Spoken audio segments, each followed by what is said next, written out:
TikTok, it's time to rock. How are you, brother? I'm good. Yeah. Saturday night. Where are we? Online. Good to Didn't see even give you. me a chance to. Didn't give me a chance to eat my curry. I just put it on the table, straight in. Well, when you consider the caliber of the guests that we've got on the show, I'm surprised you're even thinking about a curry. Well, what can I say? That's it. I might have to go out and come back in because I've got an echo of myself. I might have to go out and come back in because I've got an echo of myself. Oh, okay. That's all right. You can do why. that. But while you're doing that, I'll just do a quick shout out to everybody that's watching. Thank you guys for tuning into the British Electric Blues show. It's a special that we have this evening, this morning, this afternoon, where you are. We look forward to talking about what these two hosts that we've got have been up to over the years, and in particular, a project that they've got coming up that's very, very dear to the channel. And a lot of people that we know that watch the channel. It's an upcoming book by Bob and Jeff. And I'll just get the Rock Professor back in here, add to the stream. Rock Professor, good to see you. Let's see if that works. It's a. I was just doing a shout out to our two co-hosts, guests actually, that are going to come onto the show. So Bob hasn't been a stranger to the show before, has he? He's we were just talking about Stranger Things, so and Bob's no stranger, is he?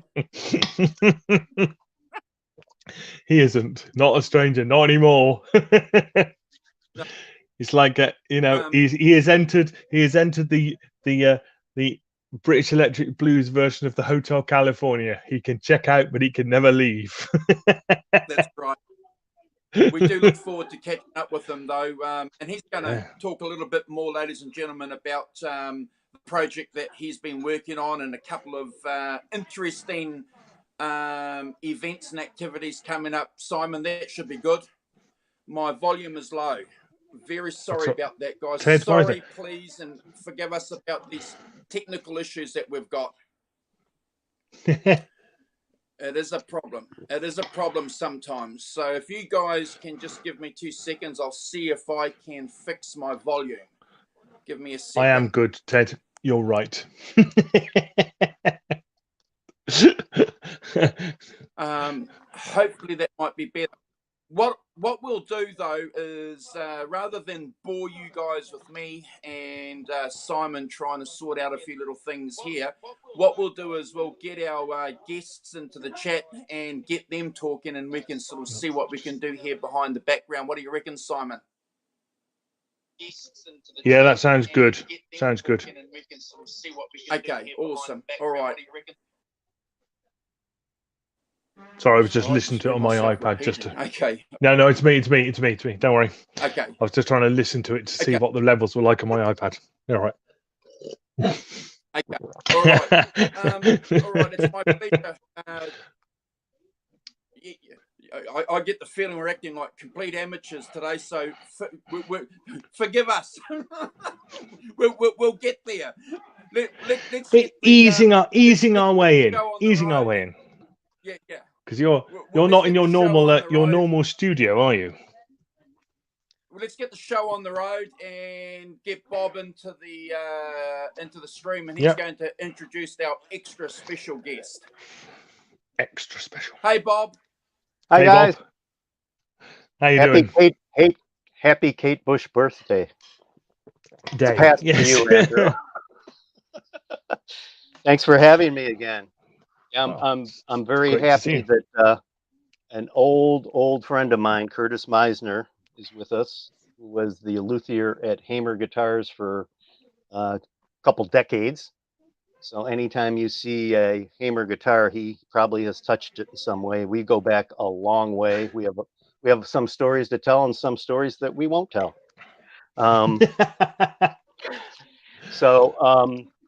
Curtis also had the pleasure of meeting Gary Moore at the Hamer factory and playing Peter Green's 59 Les Paul. So we can talk about that. And if you want to bring Curtis on, then we can start talking about some things that he has done. No like problem at all, Bob. No like problem. this coat back here, Hamer guitar coat. Yeah, nice. and a hat, which I don't think Curtis has had anymore. There he is. Hello. Hi, Curtis. Curtis, welcome. Thank you. Hi, Simon, Andrew, Bob. Fantastic to have you on. Hey, Bob, I'm not that old, am I? You're younger than me, so no. I'm an old friend. Well, I'm getting old, yeah. Yeah, we've known each other since before Hamer guitars. Yep. But I would like to talk about the book a little bit, and then we can go into some things that Curtis has related to the book. I can tell you now that as of this morning, we do have an event scheduled at the original Chess Studios here in Chicago. The first event will be October 21st. It'll be a VIP event only in the evening with a blues jam and book signing. Also in their gallery will be 16 photos from the book. And then on Saturday, October 22nd, will be an open house to the public. So you can view chess records, which is also the Willie Dixon Museum. So they have a lot of memorabilia, including Willie Dixon's original stand-up bass. Wow, cool. And I actually sat in the studio room where Chuck Berry had his only #1 hit recorded at chess, which was My Ding-a-Ling. I was gonna say yes. His greatest work, right? Possibly.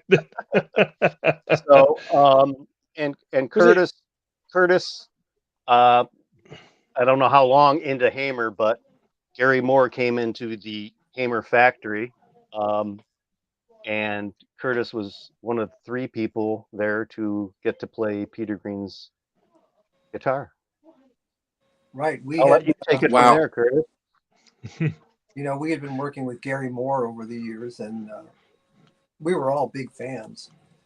And he, we knew that he had acquired Greeny somehow over the years.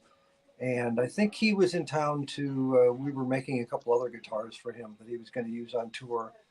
And I don't remember why he brought it in, but that was a nice bonus.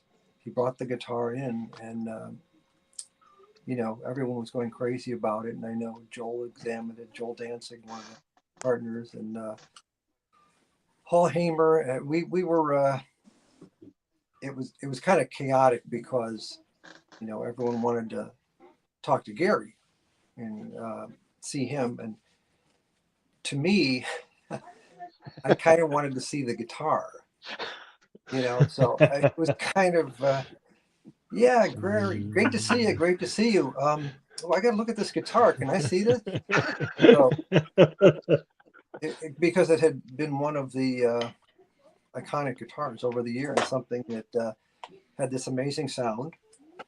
And it has to be said, Curtis, what Hamer wanted the guitars to sound like in the beginning too. Right. When we had started making guitars, part of the concept was so you could set the guitar a certain way with the pickup selector switch in the middle and roll off the tone or something. Yep. There was this kind of out of phase sound or reversed magnet sound. Of course, it wasn't exact. It wasn't going to sound like the Les Paul, but it was kind of a nice recreation. And if you had technique on guitar and you could play and you knew Peter's licks, you could do a pretty good recreation.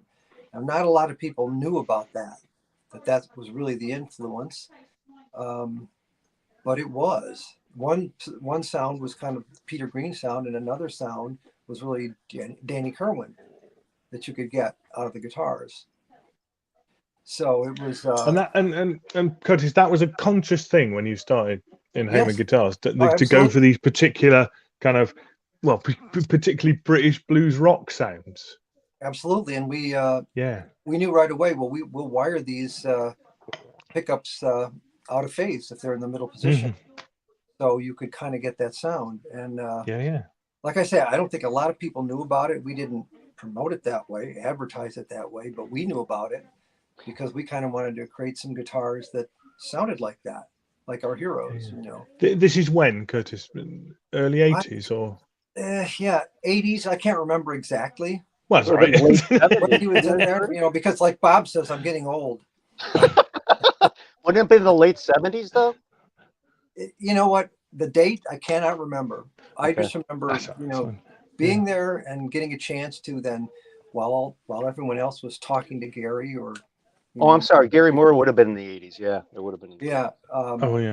I picked up the guitar, looked at it, and strummed it, you know, and said, you know, couldn't get over the fact that this was it. This is the guitar. This is really the guitar. It was on that, you know, A Hard Road is at the record, you know, and here's this Peter Green sound.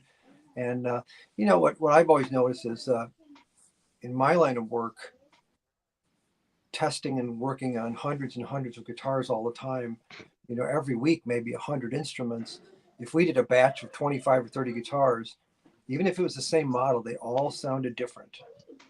Most people don't, you know, get to compare instruments like that, but everyone is different. And I could go through, set a guitar up, and the 10th one, I might say, oh my gosh, I would love to buy this guitar.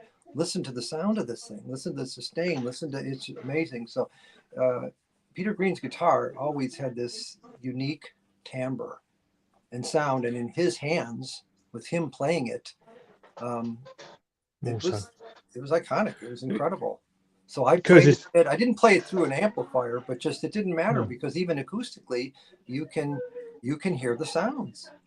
Have you? Yep. I don't know if you have any way of. Have you played other Les Pauls from the same era, sort of 59 Les Pauls? Well, I think you had a photo, or I have a here. Look at this. I have a photo. I don't know if you can see it here. I'll hold it up. Right, and Andrew might have it. It's a. This was mine. 1959. Oh wow! Yeah, beautiful curly maple top. It was great, but once again, a unique sound. It didn't sound like Peter's, of course, because it didn't have the out of phase sound. Yeah. But I played a lot of them, a lot of Les Pauls over there, Sunburst, 1959s, 1960.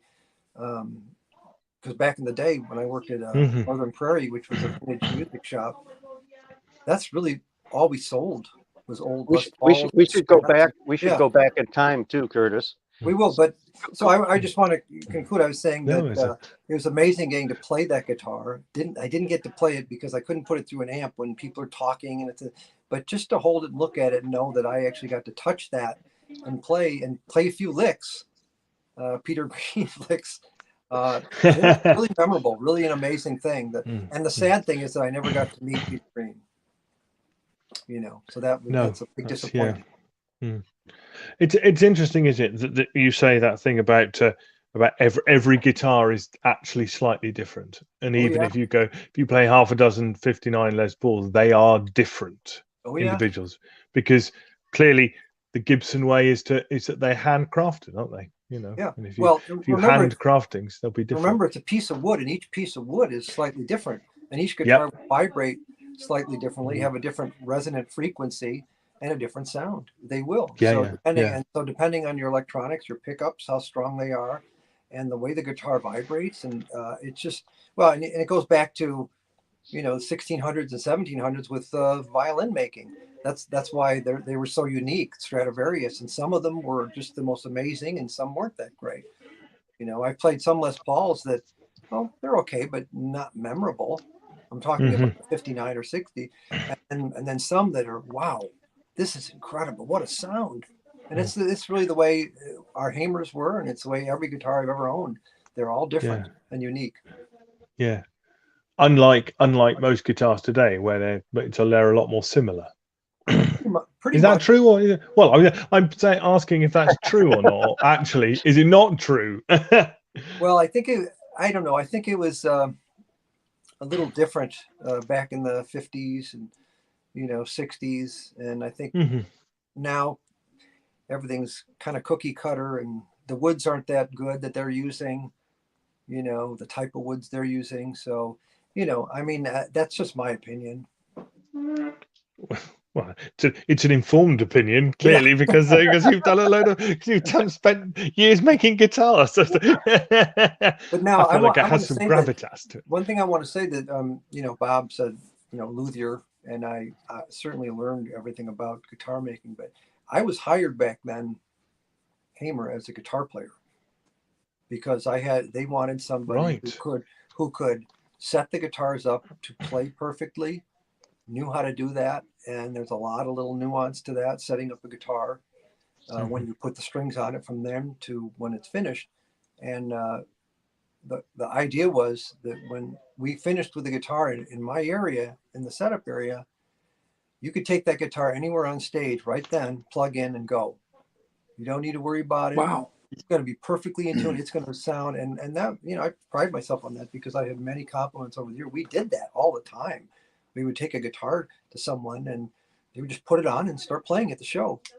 And they would come up later and just say, it was incredible. There's nothing they had to do with it. Usually, guitars have to go, or even at a music store, have to go through all this secondary setup because they weren't right. And, the strings are out of tune. It's not intonated. The nut isn't cut right. But we even when we send things to stores, they didn't have to do anything. And they would right out of the case, right out of the box, they were amazed. So, and Curtis is talking about back when this all started. Paul Hamer and Joel Danzig had a Gibson repair shop called Northern Prairie Music, and that's where Curtis and I met. Oh, okay. It was pre-Hamer. As a matter of fact, Curtis, whoops, I just dropped something. You can talk about this guitar. This is one of the first guitars that was redone by Hamer. This is Jan Ackerman. This guitar used to be a Les Paul Professional. Was it professional or recording? I can't remember which one it was. Professional. It was a professional. Yeah, and slanted pickups. We took the guitar and put a maple top on it, and sunburst, rerouted for different pickups. And it was just kind of an experiment, something for him that he wanted, but it was really kind of the genesis of the whole thing that, rather than just doing these one-off repairs, that, this could be something really interesting. It could really go somewhere and we could do a lot of different things. Right. So that was really, that was really one of the first things. You're right, Bob. Right. Really. So I'm going to show you one picture of Northern Prairie. So that, Curtis, sorry to butt in. That set them on the road to making their own guitars. Yeah. Yeah. Yes. So that's sort of Jan Ackerman. There we go. I'm in the middle. The taller guy is Paul Hamer, and the other guy is Joel Danzig, and this is Northern Prairie, 1974. Wow. Right. Yeah. I was still in high school. When I first went into Northern Prairie, I was 17 years old, playing in bands, making a lot of money because where I lived in high school, North Shore of Illinois, Chicago area, every kid could have a party, and their parents would say, "Sure." And we knew a lot of people. We knew all sorts of people, and they would hire our band, and they would pay anything. We could say, "Yeah, it's $500." It's $1,000. Okay. And they just either cash or just, and then this is high school. You're talking about 17-year-old kids. $1,000. Yeah, I'm not kidding. Curtis, I remember Chris Herman and I were trying to get Gentle Giant to pay in our backyard because you could hire them for $3,000. Yeah, well, it's crazy because they would just pay it, and because we played, Stone songs, Allman Brothers songs, blues standards, all sorts of stuff. And the people loved it. And it was funny because we once played a gig, I think at the high school, and we opened for Styx, if you've heard of the band Styx. Yeah. And the people, everyone was coming up to us afterwards. They liked us better. They liked our music, which was funny.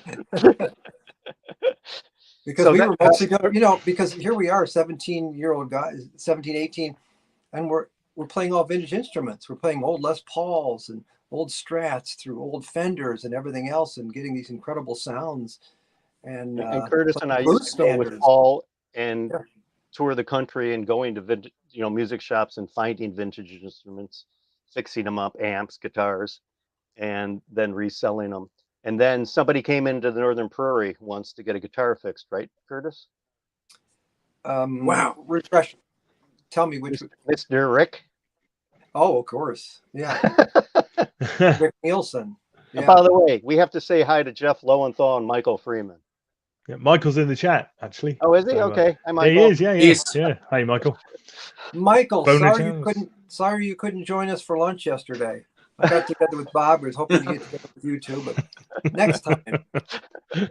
And Jeff, how are you? Hey, wait, before I do anything. Oh, I know what he's going to do. Like I Because I don't know if you can see back here, but I have some albums down here. And here's Blues Jam in Chicago. Oh, nice. Yeah. Signed. I had Jeff Lowenthal sign it. There it is, the signature. Oh, on the back. Excellent. And Jeff told me, you're the first person who's ever asked me to sign this record. I said, well, of course. You were the photographer. We knew this. I couldn't believe I met you. And you've got to sign this for me. He said, are you serious? That's great. I love it. I think Andrew and Simon have assigned Jeff Lowenthal too. We do, yeah. I've got mine. It's waiting to be. Curtis calls them legendary. Well, he is legendary. There you go. Yeah. so these my that's great. Yours is framed. Mine's not yet that's framed, so fine I've print. got it. Beautiful. sent to me It's, by Jeff and Bob. which is incredibly kind see of you. Jeff Thank you so much. There. Welcome. Yeah. There you go. And, yeah, no, it looks good. Print. Thank you very much, Bob. Thank And you you're very printed much, Jeff. a marvelous job framing it with museum glass and all that. That's great. Thank you. Yeah, I'm gonna get mine done the same. Great. So somebody came into Northern Prairie to have a Gibson guitar repaired, I believe, Curtis, back in the 70s. Yeah, and I think we sold him. I think we sold Rick some vintage guitars. You have to tell them who we're talking about. Or Rick Nielsen of Cheap Rick Trick. Nielsen. Yeah. And right around that time, we had done the first two guitars that they were going to sell as Hamer guitars. It was a Explorer shape. We called it the standard. Sunburst finish. And there was a Flying V. Was that a bass, Curtis? Flying V bass? No, that's a different one. That's another one. That was Okay. originally the Flying V bass. Was Joel had made that for himself, so that was one of the first. Right.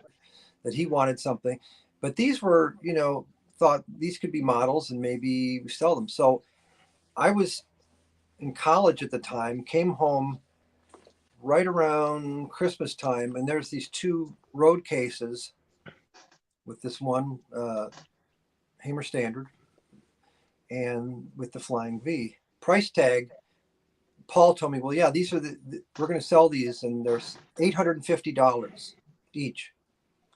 And he said, do you want to buy one of these? I said, it's all right. I like my vintage guitars more. Could have had it for $850. So then Rick Nielsen came in. I don't know if it was that exact time, Bob, that you're talking about. And we lent it to him. He played it, took it to a gig, and never gave it back. Are you suggesting, Curtis, that a rock star would just go off with a guitar and not give it back? Of course. That's astonishing. Of course, he paid for it. He paid for everything we made him, and that was wonderful. But I'm just thinking, well, it wouldn't have been valuable if I had owned it for $850. But look where it took us and Rick when he played it and played it and everything. So, Curtis, just for comparison, how much did a Stratocaster cost at the same time? Roughly. Probably I was buying them for maybe like $300. Okay, yeah. So, it's getting on 3 times the price. Yeah, 3 times the price. Yeah. All day long. In fact, I had one of mine, a 57 Strat, Sunburst Strat, sold it to Rick Nielsen, and he played it all the time. But I mean, I think I sold it to him for maybe $400 or $500. Compared with prices later, that's just crazy. And one of the things you brought up, Simon, that I'll bring it to Curtis. you were talking about, the Hard Road album, the Beano album. The first three John Mayall albums are key to Curtis with that sound. Absolutely. Matter of fact, I think he's got one of the original Marshalls behind him. Don't you? Well, let me say first, those 3 albums were basically how I learned to play guitar. When I, started to try and do it seriously, it was. How old were you, Curtis? When did you start playing a guitar? When did I start? It was probably, what was I? Maybe 14, 15, something like that. I mean, I dabbled with, my brother had an acoustic and I used to just mess around with it, but that was nothing. I didn't even know what I was doing. Didn't even know how to tune it. And to keep it in perspective, at 16 years old, Danny Kerwin was in Fleetwood Mac. Yeah, indeed. Yeah. So hold on. And Steve Wood had been in Spencer Davis for more than a year, hadn't he? Right. Yeah, that's actually true. Wasn't he 16? Yeah, 15 when he did Keep On Running. 15.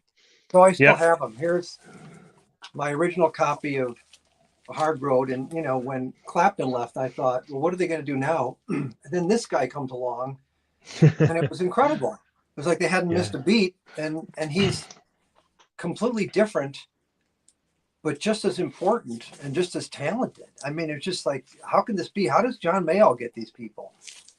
And then, of course, there's the Beano album, and then Mick Taylor, of course. And so I learned everything on these 3 records.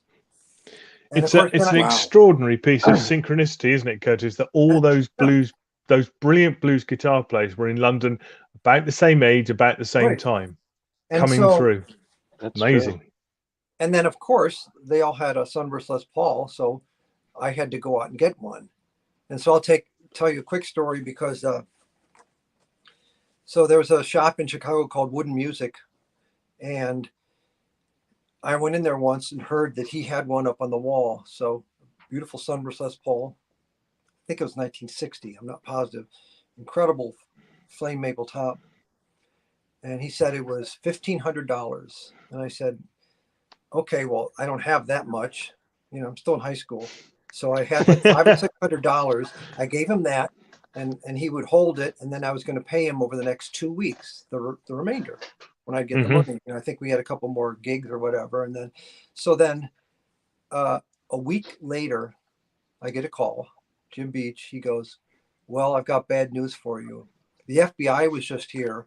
That guitar that we were going to sell you actually was stolen from Jeff Hanna of the Nitty Gritty Dirt Band. So they came, found I was stolen, so they had to give it back. And so he gave me the money, gave me back the money that I had given him.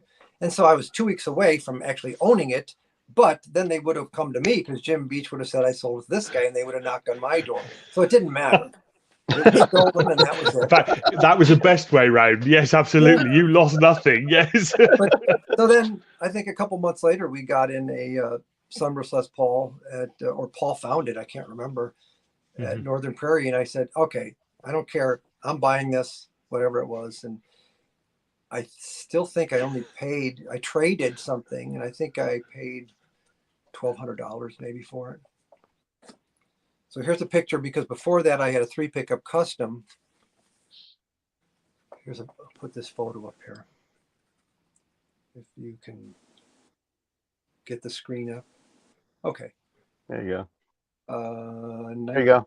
Perfect. 59 or 60 3 pickup Les Paul custom, and there's the is that cherry red, Curtis? Is it black? It's a sunburst. It's sunburst, but what would happen? No, the one on the left. Huh? The sunburst and the other one is black, or it's black. It's a black Les Paul custom, 3 pickup custom. So, and the sunburst, the cherry has faded over the years. The nitrocellulose had kind of aged, and it would fade away. The same with Peter Green's guitar, had the same sunburst, and it all faded away. Yeah. So it looked like it was just almost like a natural top, but it was sunburst. But so that's how I got that guitar. And then because I wanted, I had to have one that my heroes had, and it was fantastic. It was wonderful. Fantastic. So what did you mention, Bob? What were you asking about? Something about there was a. What did you ask me? I don't remember. Oh, about the amp. Well, we can talk about that later or now, however you want to do it. Talk about it now. When I spoke to you guys before, I think I was confused at what you were asking. What this Bluesbreaker is one of 50 in the world that in 2012, for the 50th anniversary of Marshall and Jim Marshall, they wanted to do an exact recreation and only make 50 of them. Right. So they went to Drake and they got the blueprints and remade the original Transformers. They remade and had custom T652 Alnico 15-watt speakers. Wow. They had aluminum chassis, all hand wired, found original cloth, like on the first. Kidding? Wow. And then put the logo in the middle, just like Clapton's. If you look at the Beano album, it's right in the middle. So this was a custom thing, exact recreation. The other ones that they sold and made over the years, this is the exact same thing, the same EZ34, GZ34 rectifier tube, the KT66s, everything, all hand wired, exactly like it. And so it's an incredible amp. And when I was doing all the distribution for Marshall at the time, they had 50 of them for the world, and they had a deal with Gibson. So what they did is, for the anniversary, Gibson would make this Les Paul, and then you had to buy, it was a package. You would get the Les Paul, and then you would get this amplifier. And so 15 of them, I think, came into the US. We brought in 15. And then I think there were 3 extras without the Les Paul, because the combination with the amp and the Les Paul was like $30,000. So the only people who got them were rock stars and industry people and presidents of like Guitar Center and this and that. No normal person got one of these. And the few that went to a couple of stores, I think the store had to pay us like $7,000, and then they were selling them for like $10,000, something like that. Yeah, and this is 10 years ago. Amazing, yeah. So I knew, since I was kind of doing all the distribution, and I would, what store would get what or who, one of these, when it came in, I put it in a quarantine location in the warehouse down in just south of Memphis, Tennessee, where we had our big distribution facility. Put it in a secret location, on the computer, so no one knew it was there. And then, because otherwise what would happen, we would normally do that with some really fancy, rare, hand-wired things, special things. You would save some in a quarantine location, so the salesman wouldn't be able to see them when they'd go on the computer. Like, it's not available. Otherwise, they would have sold off. They would sell everything in one day. And we always had to save some for artist relations with Marshall, because the rock stars always were calling, whether it's Jeff Beck or this guy or Paul Stanley or whoever it is. You always had to have some things held in case they called it. You can say, oh, no, we don't have any. We sold them all to stores. That wouldn't fly. So anyway, so that's what happened. And this one was still, I had this in the quarantine location, and then I was able to buy it as an employee purchase, where I could just pay like $100 out of my paycheck every couple weeks. But the good thing is, I being an employee also, and working with Marshall, got this amplifier at landed cost. Something would come in from like we had to pay them just what it cost them to build it. So it's like way less than half of wholesale. So I think I had about $2,200 in the amp, which now, I mean, I would think it's easily worth $15,000-$20,000, because there's only 50 of them in the world, and they're not making any more. You might be able to trade it for a new Porsche. Yeah, I would probably do that. Don't even say that. Yeah. Well, we got to go back and tell that story now, Curtis. But anyway, so this is the exact amp, and it's absolutely incredible. 30-watt, 1962 Bluesbreaker, all hand wired. And on top of that, I've got other models, JTM 45, and a bunch of other things. But we can talk about that later. Amazing. So ahead, wow. One of the questions they had for you, Curtis, is what's the difference to you overall playing vintage guitar versus a Hamer or, you know, a BC Rich or, you know, whoever? Well, not to make a joke, but they are vintage guitars, so they're worth a lot of money. But I mean, it's just the history, the sound, the history, and new ones they don't sound the same because the wood is aged. The wood is aged. I mean, you're talking about 60-year-old instruments or something like that, and the wood ages, becomes like a fine violin or something. And I love the thought that I would play something that someone back in the 50s or one of my heroes was playing. And to your question you had too, Simon, Curtis has been in bands and he's been a guitar tech for certain Yeah. Did you about that, Kurt? Yeah, Curtis, and tell us about how you learned kind of that kind of those skills, because clearly, I mean, I can remember in the late 70s I was playing a bit then. I knew nothing about guitars or anything, and about setups or anything to do with it at all. So I'm really interested in how you sort of delved into the dark knowledge of setups and well, first of all, and there was no YouTube with vintage guitars, there was always something maybe that would go wrong, something you had to check with the wiring, or something would break, or a pickup would go bad. So I learned right away to kind of tinker, take things apart, look at them, learn how to rewire them, put them back the way they were if something was wrong, or you needed to change a pickup or something was dead. So I learned a lot of that stuff. And then as a guitar player, I mean, I taught myself how to do everything, how to adjust them. I wasn't afraid. Most people will take it into a music store and do this. Well, I learned how to do it right away and got a strobe tuner so that I could do intonation. Learned how to cut the nut. Learned how to do my own fretwork. Curtis, how did you learn that these things needed to be done? Like intonation and stuff. Were those things you picked up in a music shop or from your fellow musicians? Well, being a musician, really, I had a pretty good ear, and so I could tell if I play that, the intonation, this is off, and I could tune everything by ear. I had a really good ear. And so I knew right away how to adjust it. I just would figure it out. A lot of the other things, as far as working in, like when I worked at Hamer, doing certain fret work, I had to learn how to do all the finishing because I had never done that before.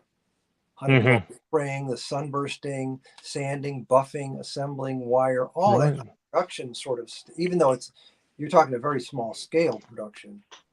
So I learned a lot. I had to learn a lot from, Paul, Joel, and a couple of the guys who worked in the making the early custom instruments, or what people refer to now as like the 4-digit serial number standards and things. And all, if we would make something for, back in the day, whoever it was, that those were worked on pretty much by John Montgomery or John McHugh. And there was a finite group of people. So I learned a lot of that sort of stuff. But I, as a guitar player, I in case Paul's listening, I actually taught them a lot because that's what I was hired to do. They knew me as a guitar player. And I had all these vintage instruments, and that I knew how to do all this stuff. And when I first went to the factory, like the first batch of guitars, they were just strung up, and action was high, everything was wrong, and they didn't really know how to do that the way I did. So I made them play really well, and went from there. I'll show you something that's really interesting.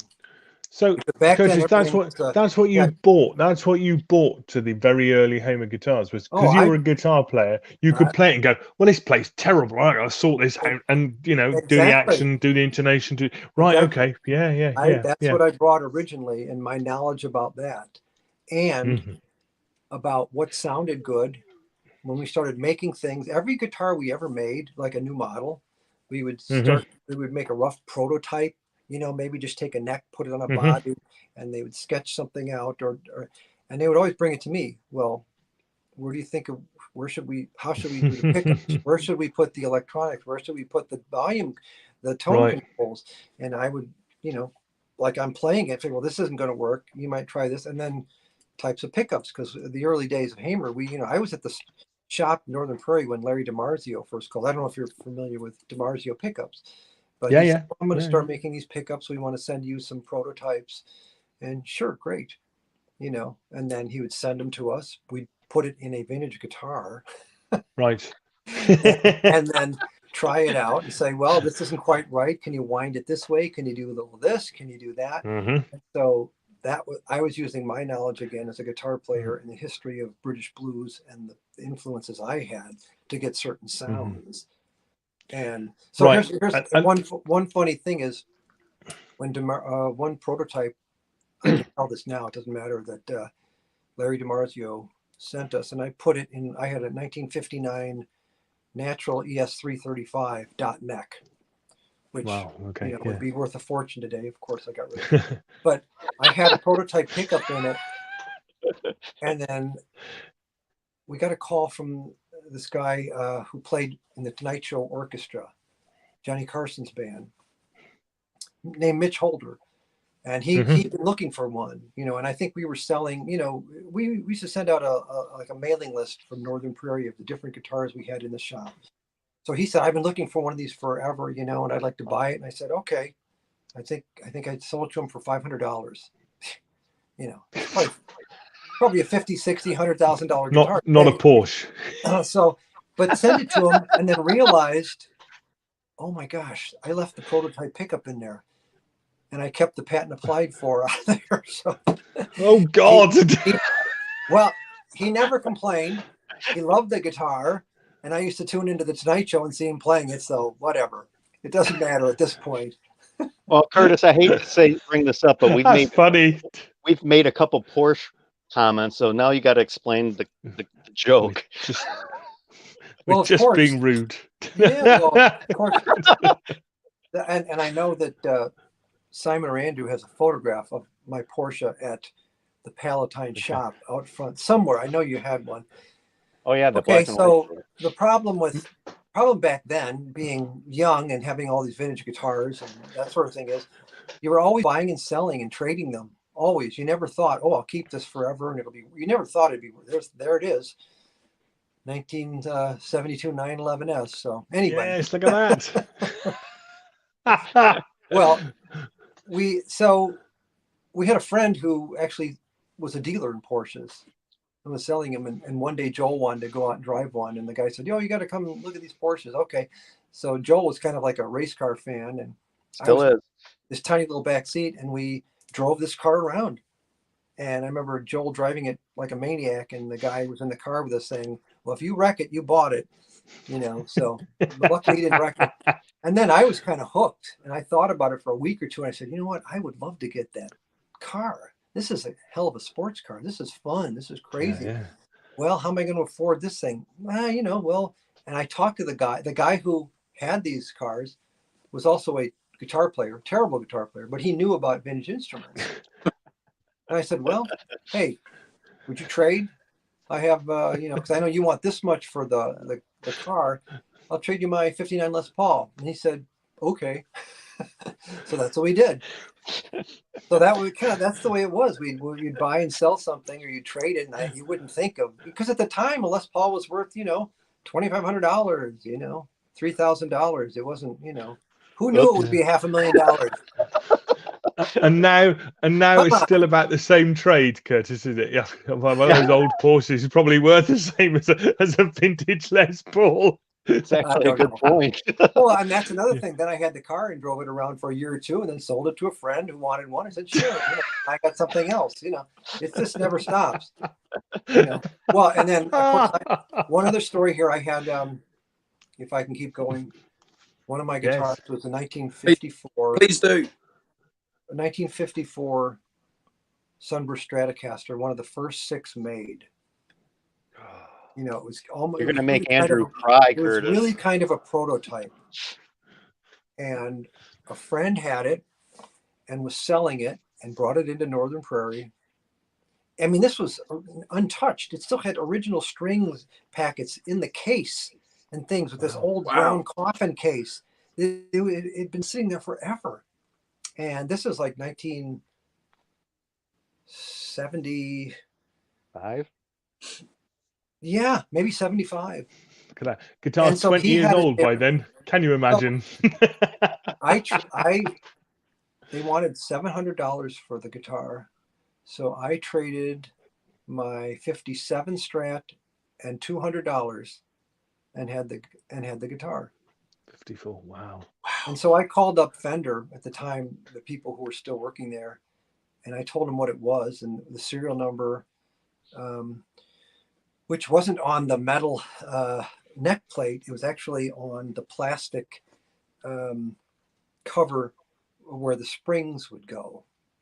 Yeah, correct. On the back. Yeah. It was really cool.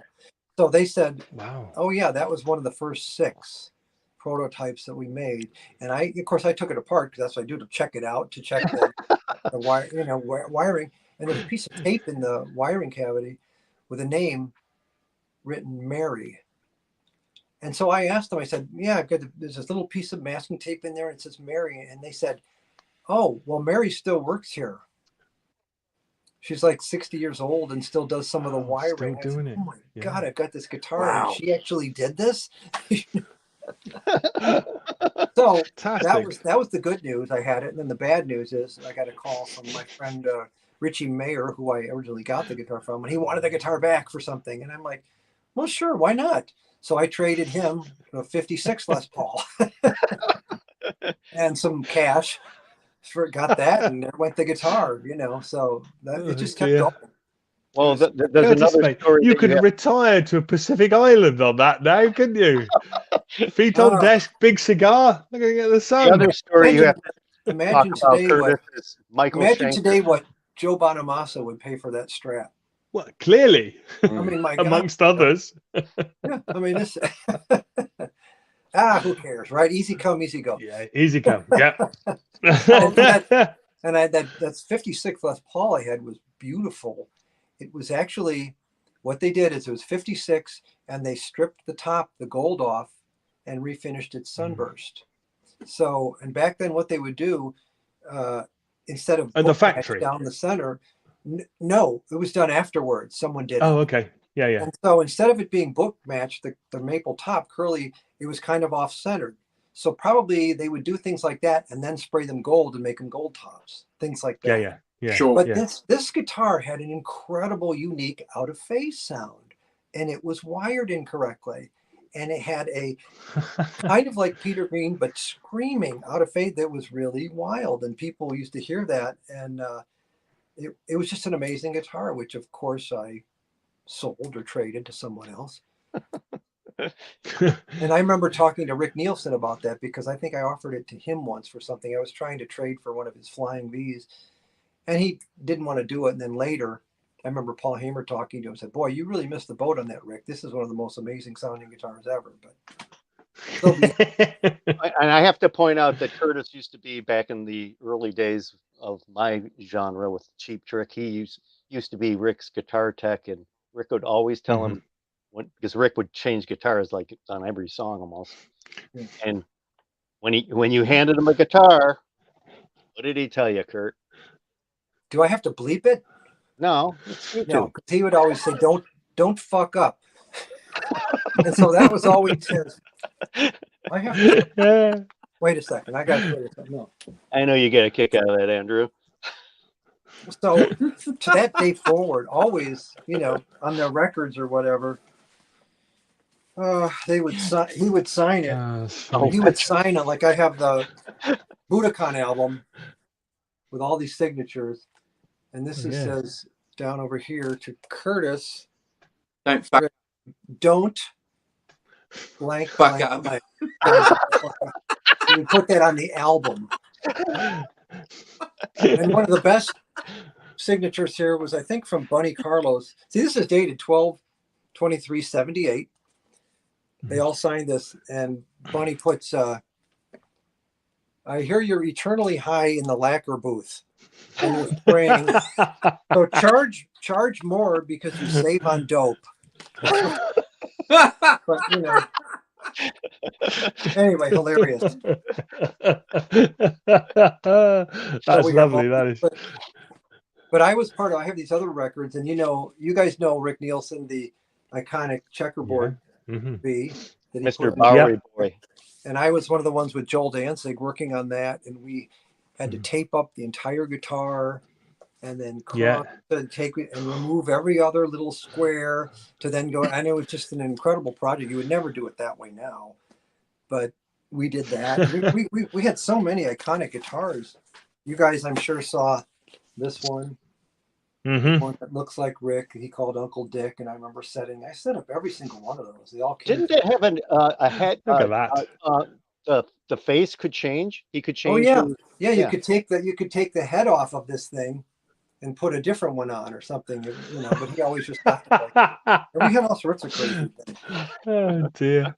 Did it affect the tone, Curtis? Are we talking tone heads here? Let's just skip the tone on those.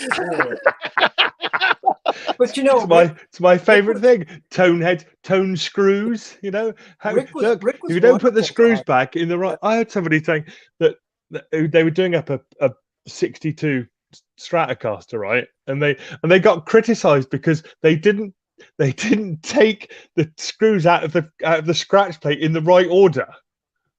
Oh it's my like God. you did. They got criticised apparently by one of their videos. It's like you didn't make a note of what order they were in, because clearly putting them back in the right order otherwise you're going to ruin the tone of it. Putting them back in the wrong order. I do have that guitar. He came into the shop for something. I think one of the pickups needed to be rewired. It died or something, or he spilled a Coke on it or something. I don't remember. And so we took the pickup out and put a different one in. We had to do it, the checkerboard, match it. So I've still got that pickup. So see, I still have something left I didn't get rid of. I've got an original pickup, this checkerboard that came out of that guitar. Yeah. So I asked Curtis yesterday how many guitars he's traded, and you said well over 100. Oh yeah. Wow. Owned, and I mean, now I don't have that many. I might have 10 electrics and maybe a dozen acoustic guitars, and that's about it. Why don't you talk about the bands you used to be in? You used to be in a couple of cool bands. You've played with some. Well, I worked for a number of them. There you go. I mean, I worked for, did guitars for Pez Band. I did for Survivor. Those are Chicago bands, by the way. And I did stuff for, actually for Todd Rundgren, for his guitar player, Lyle Workman, who I know has a quote in the book, right, Bob? Yes, he does. And who's an incredible guitar player, composer. He did a lot of movies, soundtracks. He did the soundtracks for a lot of Judd Apatow movies. So he's an amazing guitar player. And we made guitars for him. And I remember at one point having to go down to one of the shows. Something had a problem with the jack on one of his guitars. And so I took all my stuff down there. They're doing sound check, and I'm on the side, like basically rewiring, working on the guitar. And Todd comes over and says, "What is this guy doing?" And Lyle says, building a guitar for me." And then worked on it, fixed it, tuned it up, got all the strings, set it up. He went and played it all night. And that was part of the thing again. When I could work on a guitar or our setup area, they just plug it in and go. You didn't have to, there was nothing else you needed to do. And I remember him running over. I think my wife and I were up in one of the boxes on the side, and he was playing, and he came right up and shouted up to us, "I love you. This is great." And, so that we had a lot of pride in it. Talk about, Curtis, there's two, I think, iconic guitars that people want to hear about. And that's the 5-neck and a 12-string bass. Here's the 5-neck. I've got a photograph here of me when I was working on it. You see that, Andrew? Didn't that thing weigh like 84 pounds or something? Had to build a special strap for it. That's probably why my back is bad today. It was like, I'm not kidding. But that guitar took me an entire afternoon to set up. 5 different necks with 12 string, fretless, Floyd Roses, everything. It just, and all had to be all hand cut bone nuts. Just incredible. So much work went into that. It was just, and it obviously iconic guitar again. I think that guitar, Rick owns Pizza, a restaurant in Chicago called Peace. And I think that guitar is hanging there. Oh, really? I'm pretty sure you can go down to Peace and it's on the wall.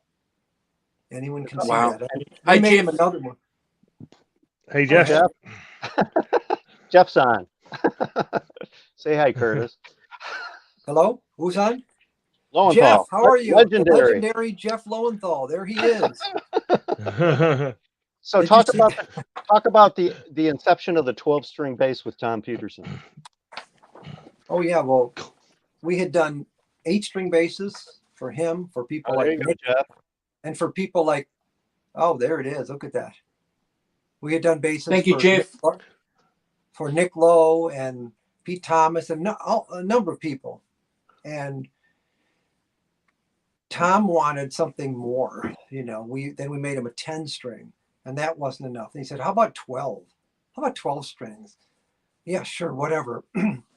And so the thing was, it was going to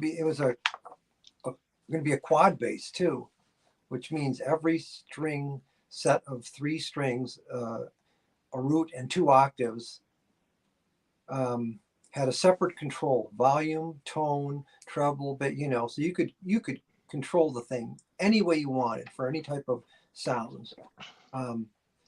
So anyway, the guitar was built. John McHugh and I'm not sure if he did most of the work on that or John Montgomery. Anyway, so we went to pick it up from the custom little shop in Wilmette where they were doing the work on that. Joel picks me up, and it's the middle of winter. Yeah. And there's snow all over. It's like a blizzard. So, and we have to drive from Wilmette to Palatine. So we're driving along, and it's about 20 miles. And of course, wasn't wearing a seatbelt. And Joel was driving a little fast for conditions, I think, but I won't blame him. When all of a sudden we're going along and we see a car swerve from the other side of the road that's coming in the opposite direction, and it's coming right at us. And we yell, "Look out!" Wow. And all of a sudden we're crashed into, and we spun around, which is probably the only thing that saved us, is because the road was full of snow and ice and it was slippery. So you kind of bounced off of something. But I hit the windshield, and kind of like my arm went numb, and I couldn't talk for like 30 seconds, like I was stunned. And then came back, and Joel, he had crashed into the steering wheel, and he was bleeding. And so when we regained our senses, oh my God, we're in this accident. What are we doing? And then we're going to get out and realize, oh, the 12-string bass is in the back seat. We had just picked it up. Without a case. Without a case. So we look at that, and then here comes the ambulance, and we had to go. We took the bass on the ambulance. Off we went to the hospital to get checked out. The 12-string bass got its own gurney. And it wasn't even, we hadn't even done the finish on it yet, or assembled it or wired it. It was just the body itself. So there it was. And then finally, days later, worked on it. And a couple weeks later, we had it at the Nashville, and that was it. And so that was like the bass that almost never made it, And just, wow. Crazy. Bit like Greeny. Like Greeny. Didn't Gary Moore had a car crash, didn't he, with Greeny in the back of it, broke the headstock or whatever? Matter of fact, I can tell you when he brought it to the factory, I know this from Paul Curtis, that he pulled it out of the trunk of his car. Really? Oh, honestly. Unbelievable. Nice, Phil. So Curtis, just so I get this clear, it's a 12-string bass. So is it like a 12-string guitar with a kind of, the sets of strings in twos? Is that how it works? An E, A, D, and G, the four. Yeah. Mm-hmm. And so like the E has the root note, which would be like a normal bass, and then 2 octaves. Right. Okay. Yeah. So Like a 12-string, but yeah. And 2 octaves, same thing. Wow. And so like the G strings, the octaves are plain steel strings. They're not wound. Yeah. Like Like guitar strings. Yeah. But we made a number of different 12-string basses. I think the famous one that you hear on record was in Pearl Jam. I think the bass player, where he does the strumming on one of their big hits, and everyone thinks it's a 12-string guitar or just echo on something. They don't even realize it's 12-string bass. Wow. No one even knows that it's a 12-string bass, but that's what it is. Matter of fact, I can tell you when the other guitar that we should talk about with a very famous Beatle, when George Martin produced All Shook Up for Cheap Trick. This is a good one. Paul got a letter from George Martin. This is when All You Need Is Yours just came out, his first book. Mm-hmm. And Paul got a letter from George Martin praising the 12-string bass and what a unique instrument it was and blah, blah, blah. But he had a question. How do you get bass out of it? How do you make it sound like a bass instead of all the noise? If you listen to that album, I think it's the 3rd track, and you can really hear Tom and the bass, how it sounds. Because back when Curtis and I were doing sound and stuff for Cheap Trick, I mean, he used a Firebird, right? Yeah. Yep. And he got that really John Wetton, really, guttural tone. But Tom plays a lot of chords, and that's where Cheap Trick gets their sound from, is that 12-string bass. Well, and of course, it's a 3-piece band. So, the bass had to make a lot of noise, and Rick was playing all his fills and making noise. So, the bass really gave it that sound that they were famous for. And I remember when Nick wanted the most garish bass that he could ever buy, and that's why he bought a Hamer bass. We made crazy. I don't remember if it was a 12-string, 8-string crazy bass for people like John Entwistle. McCartney had one. We made basses. I can see Entwistle absolutely loving it. Yeah. Matter of fact, the guitar that Paul and I were going to get our book signed by George Martin, and then unfortunately, because Curtis and Paul and Joel made a guitar for John Lennon, which you have a picture of it. You guys have a picture, right? I think that's in the Rock and Roll Hall of Fame now. Andrew, you have a picture of that or no? Which picture am I looking for, please? John Lennon. John Lennon playing It's the White Hamer. He played that on, and actually Cheap Trick on the Starting Over album. Double Fantasy. Double Fantasy. There's Cheap Trick did a couple tunes that were left off the album, but he played it on Double Fantasy. There it is. There he is. Yep. There he is. The Rickenhammer. So I got to, I set it up, and it's an amazing thing that I can think that I worked on a guitar for John Lennon. That's amazing. Yeah. There's a question in Curtis, the chat. Ted, talk about the black and white Flying V, please. Oh, Curtis. Okay. Well, one of my heroes also was Michael Schenker, because I loved his phrasing and style, a lot of classical influences, really creative stuff. And I always thought he was playing a Sunburst Les Paul. If you hear the first album, Phenomenon by UFO, I thought, oh wow, listen to Dr. Doctor, listen to this sound. I guarantee he's playing a Sunburst Les Paul.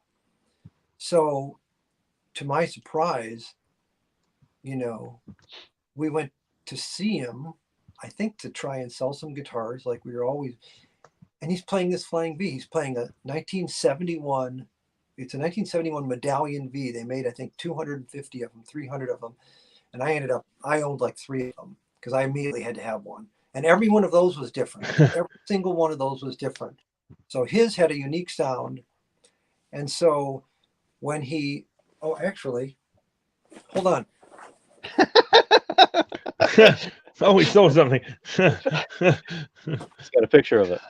Well, I have a signed album by Michael of the Force It album. Yeah.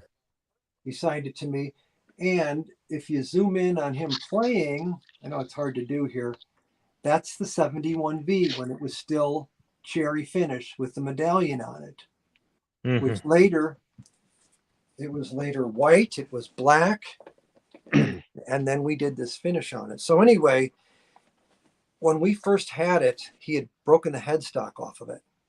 So that was one of the things, being a repairman and all that. I worked on that and completely redid it, redid the headstock, and then we finished it. I think he wanted it black then. I'm pretty sure.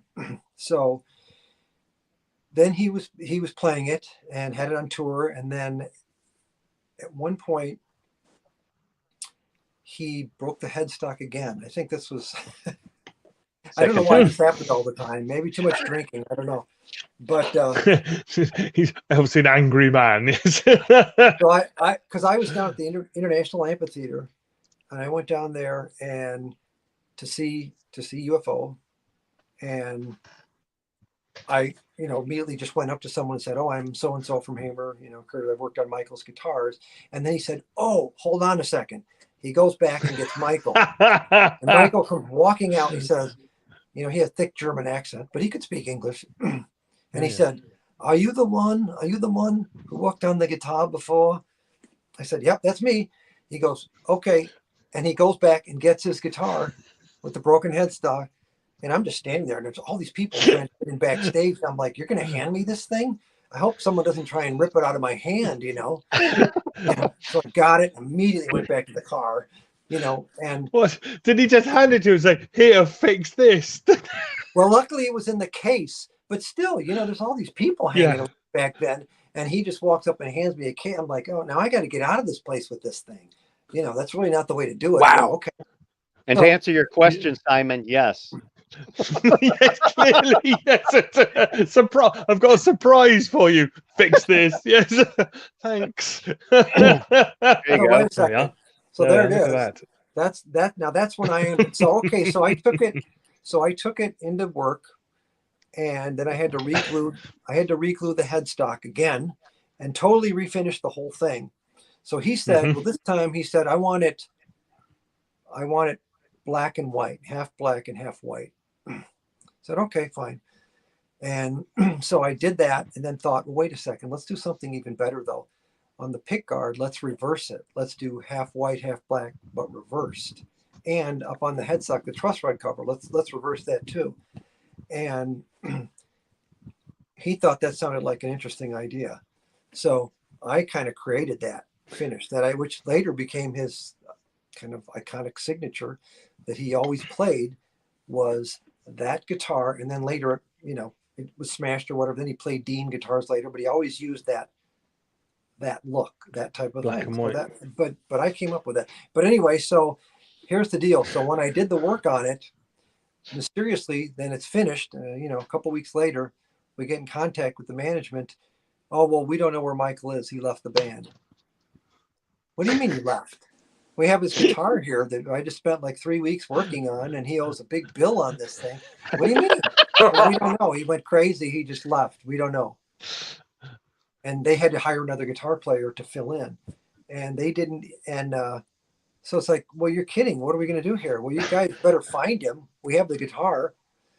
So a few weeks go by. The guitar's still sitting there. I'm playing it every day and jamming on it, doing all the UFO songs. And I said, well, Paul, what do you want to do? What are we going to do here? The guy's gone. This thing is just sitting here. I said, well, why don't I just pay the repair bill, and then it'll be my guitar, since obviously Michael doesn't want it, and we have no contact, and his management doesn't even have contact with the guy. Okay, fine. So I paid for it, took it home, and then now I owned it. Now I owned and I did the finish on it. And the amazing thing was, like I always say, every guitar is unique. When I plugged that into I had orange amps, I had Marshalls. Now that's not it. That's a different one that I made, Hamer. That's Curtis's Sean Cassidy picture. You have to go back to that other picture. There it is. Yeah, so I would plug that into my Orange and play it, and wow, that was the exact sound. I would play, an E chord. I would play the solo from something. This is it. This is the exact sound. Now, we always have this discussion about, is it the guitar or the guitar player? But if you have ability and you can recreate, you know how to do the certain pick attack and the vibrato and everything. If you have that guitar through the proper, that's it. And that was the sound. I couldn't believe it. It was on every album. That's it. I could play it. And wow. So anyway, so I owned the guitar for maybe 6 months. And then what happens? One day we're at work. Paul comes out from the office. Curtis, guess what? Michael's on the phone. Where's my guitar? Yes. He wants to know where his guitar is. And he goes, Paul says, so what should I tell him? Should I tell him we don't know? We sold it. We don't know what happened to it. You were gone. You disappeared. And so much like you, Michael. Yes. Much like you. He's disappeared. Yeah. So I'm sitting there going, oh my God, what am I going to do now? I want to keep this thing. This is the guitar. It's going to be worth a fortune, but I love this guitar. It's this unique sound. It's just perfect. And I'm sitting out there going, oh my God, what do I tell him? And I finally said, all right, Paul, tell him I know where it is, but he's got to pay me, the $950 bill that I paid, and he can have it back.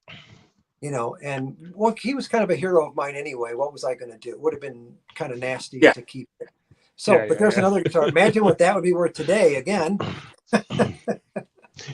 Anyway, So he got it back and played it, and it was on a number of albums and live. And then, of course, he smashed it again.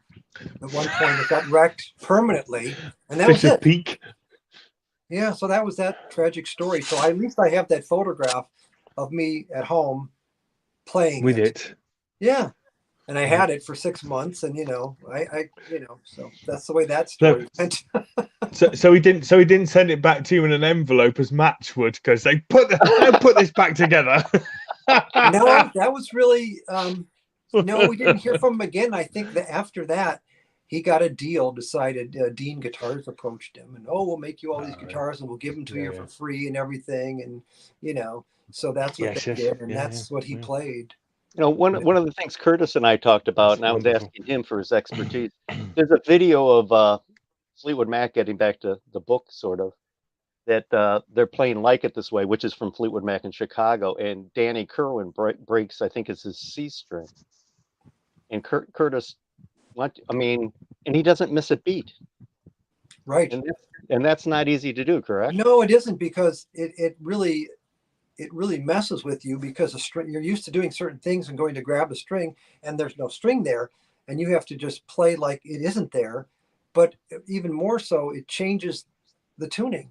The guitar can go out of tune. Yeah. The neck will move slightly, especially if you had a tremolo on it. Well, he didn't done that, but you didn't need one. Guitar, it goes out of tune. So you have to kind of compensate for that. Maybe you have to bend more. So he doesn't miss a beat. He doesn't stop and retune it and mess around with it. He's just playing.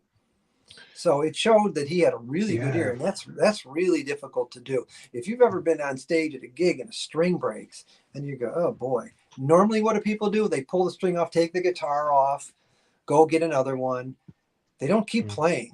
Very few people do that. Some people who are really talented will do that, and they'll compensate. I think the older school ones, Curtis. I think the older school guys can do it.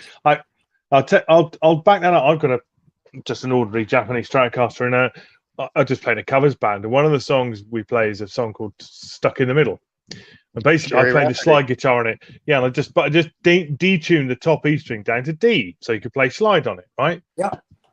I've got another Strat that's got Spurs or lock-in tuners on it, right? You could do it. Just detune the E down to D, it's fine. This one's got ordinary standard Fender tuners. You detune the E down to D, the whole bloody thing is out of tune. It takes you hours just messing about to get it in tune again. And then when you tune it back up again, you've got to go through the whole same thing again. You're stuck. If you have it, like very frustrating. If you have any tremolo or Floyd Rose or something, and you go out, you might as well take the guitar off, because you're done. You can't. There's no way to compensate. But back in the day, people didn't have Floyd Roses and things like that. By the way, I don't know if you can see. I do quite right. Modern voodoo magic. Well, and I don't think Danny Kerwin needed a vibrato. He had amazing vibrato. But you were talking about Danny Kerwin had a Strat, right? And played. Yep. This is my Strat. The only one of the only things I had from years ago that I kept. This is 1973, cream colored, that I was experimenting. I wanted to see about scalloping. I was going to say you scalloped it. So very light scalloping I wanted to do because I knew Yngwie was doing that, and I wanted to see what that was like. And so it worked with like a spindle sander and different files. I actually scalloped this so that I could learn how to do that. And but I bought this guitar here. I bought this guitar without ever even playing it. I was out in LA visiting a friend of mine, and I wanted to go to Norman's Rare Guitars and see what they had.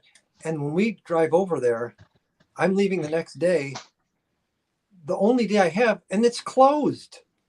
They were closed that day. And you got to be kidding me. The stores, I'm in LA here and I want to go to Norman.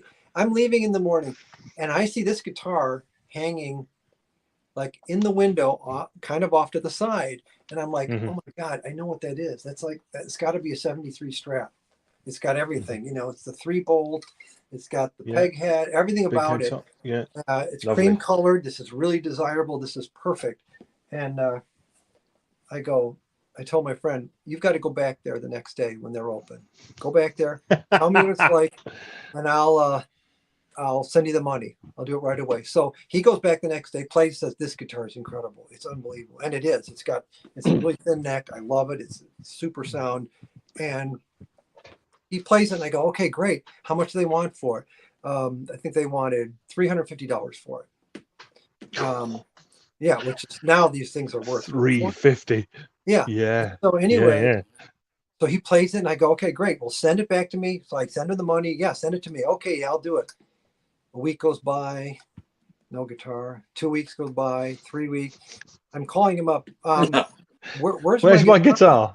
I love it. I'm playing it all the time. I'm playing it in a band. I'm like, okay, that's great. It's my guitar. Send it to me. Don't make me fly out there and get it. Finally. But he fell in love with it. But the funny thing is, like, I never even played the thing. Didn't even hear it. Saw it in the window and said, that's it. I've got to get that guitar. Wow. And so he was nice enough to go back and get it for me. So Norman's Rare Guitars. And that was 1980, 82, 83. I don't know. And it's a miracle that I still have it, right? Something like I know, yes. It was swapped it for a Porsche. You're never going to live that down, Curtis. Curtis, sorry. I'll shut up. I won't do that anymore. No, he's friends with me, Simon. He's used to that. No, yes, absolutely. It's an easy gag. I'm English. I go for the easy gag. Have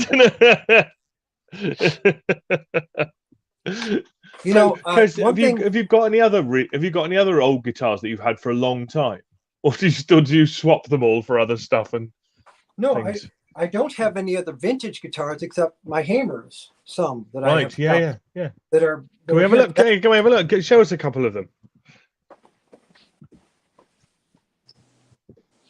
They look, Talk amongst yourself. It might take a minute. He's getting them out of the boot of the car. This was the guitar that I made for myself because after I gave Michael his guitar back, I said, "Well, I've got to have a V." I had other 71 Vs that I sold. I had a 67 V Mint. But wanted to make one and get a Hamer, so no pickguard, but did the black and white finish.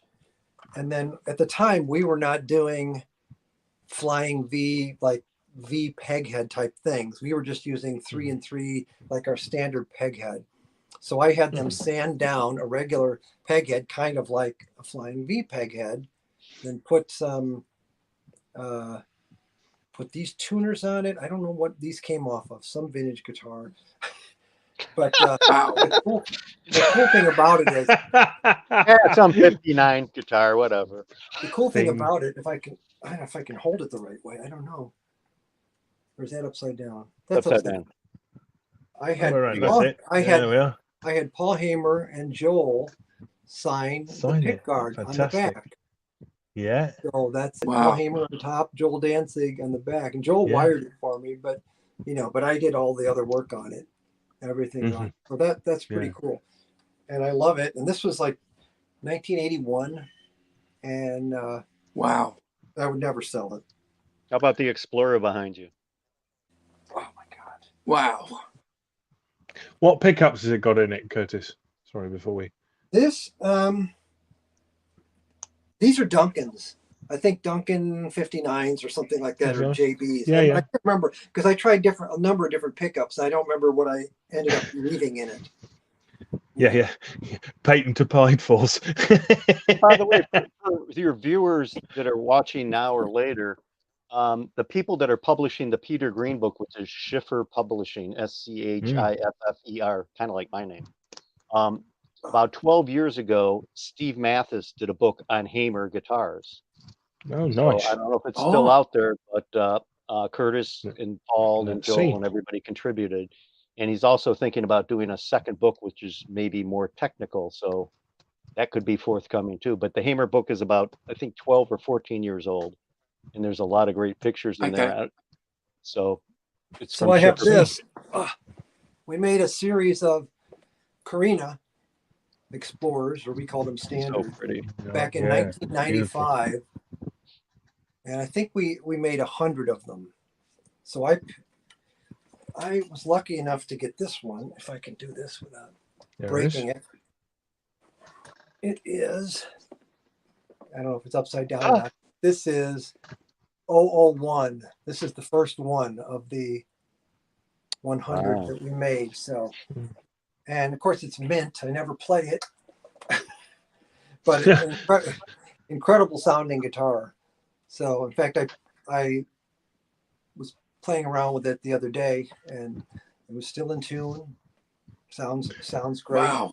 What pickups are in those, Kurt?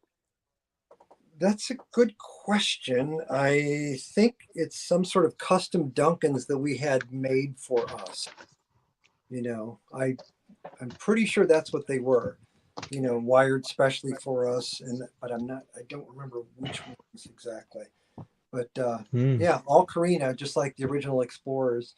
So, and I think it was 1995. So this is now 27 years old, something like that. So I guess it's a vintage guitar.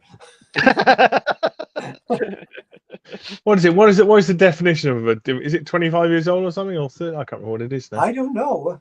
No. But actually, if you think about it, back then with all my vintage guitars, 60, 70, they were younger 80s, than like these now. Yeah, absolutely. Because of 59, 69, 70, those were only maybe 20 years old. 20 years old. Yeah. That's why we didn't call them vintage guitars back then. They were called used guitars. We would go into music stores. Yes. We would go into music stores or whatever and say, "Yeah, do you have any used guitars?" Yeah, sure. They bring out this old one in the case, and what do you want for that? $100? Okay, we'll take it. Yeah, it's kind of beat up. Just as a point of interest, the Steve Mathis book about Hamer guitars is available on Amazon. Is it? Oh, good. Yeah. $28.56 for a hardcover version. Usually dispatched within 2 to 3 days. So there we are. So anybody's interested in that, it is available. I think on Amazon says November, but it could very easily come out this October. Oh, wait, but I lied. I'll show you one thing here that is the oldest thing I own. I don't know if you can see it. This is a Gibson Ultratone lap steel, which is it's exactly like a gold top. In other words, they made a lap steel, but basically they were making gold tops then. So you notice it's exact gold top finish, binding, mahogany back, single ring Clusons, original single ring. This is 1957. Yeah. P90 pickup under here. It's incredible. It's exactly like if you had a gold top, the way they would do it. The binding is the same, but it's a lap steel and has this really cool peghead thing, this piece that goes over it. That's beautiful. The crazy thing is, the demand isn't the same as if this were a Les Paul gold top. If you parted this out, if you could just sell these tuners, for a fortune. You just sell the Yeah, you just sell the original knobs. People almost would buy. They would almost pay more if you partied it out and sold those than if you just sold the piece like that. Isn't that crazy? But you would tune it. I would just open tune it either to E or D or something like that, and then play Allman Brothers songs. That's what I used it for. But I bought this. I got this. Amazing. I got this. Was that the same year that the pictures of Kerwin and the Fleetwood Mac in Chicago? Is that a 54 gold top? It could be 54, 5, 6. Because it had different pickups in it, the older pickups. Yeah, those are. It has P90s, I think, or yeah. I think it's a late one because they're not humbucking safe bar pickups. bridge. Yeah, they're not the humbucking pickups. So yeah, that's they didn't start with those till 1957. Because it's interesting in Fleetwood Mac in Chicago, which I planned to ask Mike Vernon. I mean, Peter Green only played as Les Paul, but during the session, Danny Kerwin played 3 different guitars. I wonder why. Why he kept switching, and that's what I wonder too. And Peter Green never wanted to play anything else, right? He just that guitar the whole time. He played a Need Your Love So Bad. He played a Strat. Oh, he played a Strat earlier on, but yeah. And then on Green Monalishi Live, he switched from his guitar solo. Then he switched to a Fender 6-string bass through a wah-wah pedal. Okay. Who owned the bass solo live is not John McVie, it's Peter Green. Was that Danny's guitar that Peter was playing? Yes. I think that's the one he smashed against the wall when he got pissed at Bob Welsh for being out of Smashed it against the wall. Wow. Yeah, Danny Kerwin had perfect pitch, and I was fortunate enough his girlfriend at the time reached out to me, and she described him, and I love the description. I'm not sure what it means, but she described him as a cold drip of water on a hot rock. And I can tell you, she confirmed that he was doused with acid like Peter Green was in Germany. Because there's been controversy. Was he, wasn't he? And she said they both were completely different after that. So I have to show you this. This is a guitar, another completely my concept. We named it the Virtuoso. 36 frets. So you had 3 full octaves. Wow. 26-inch scale, 26 1/4.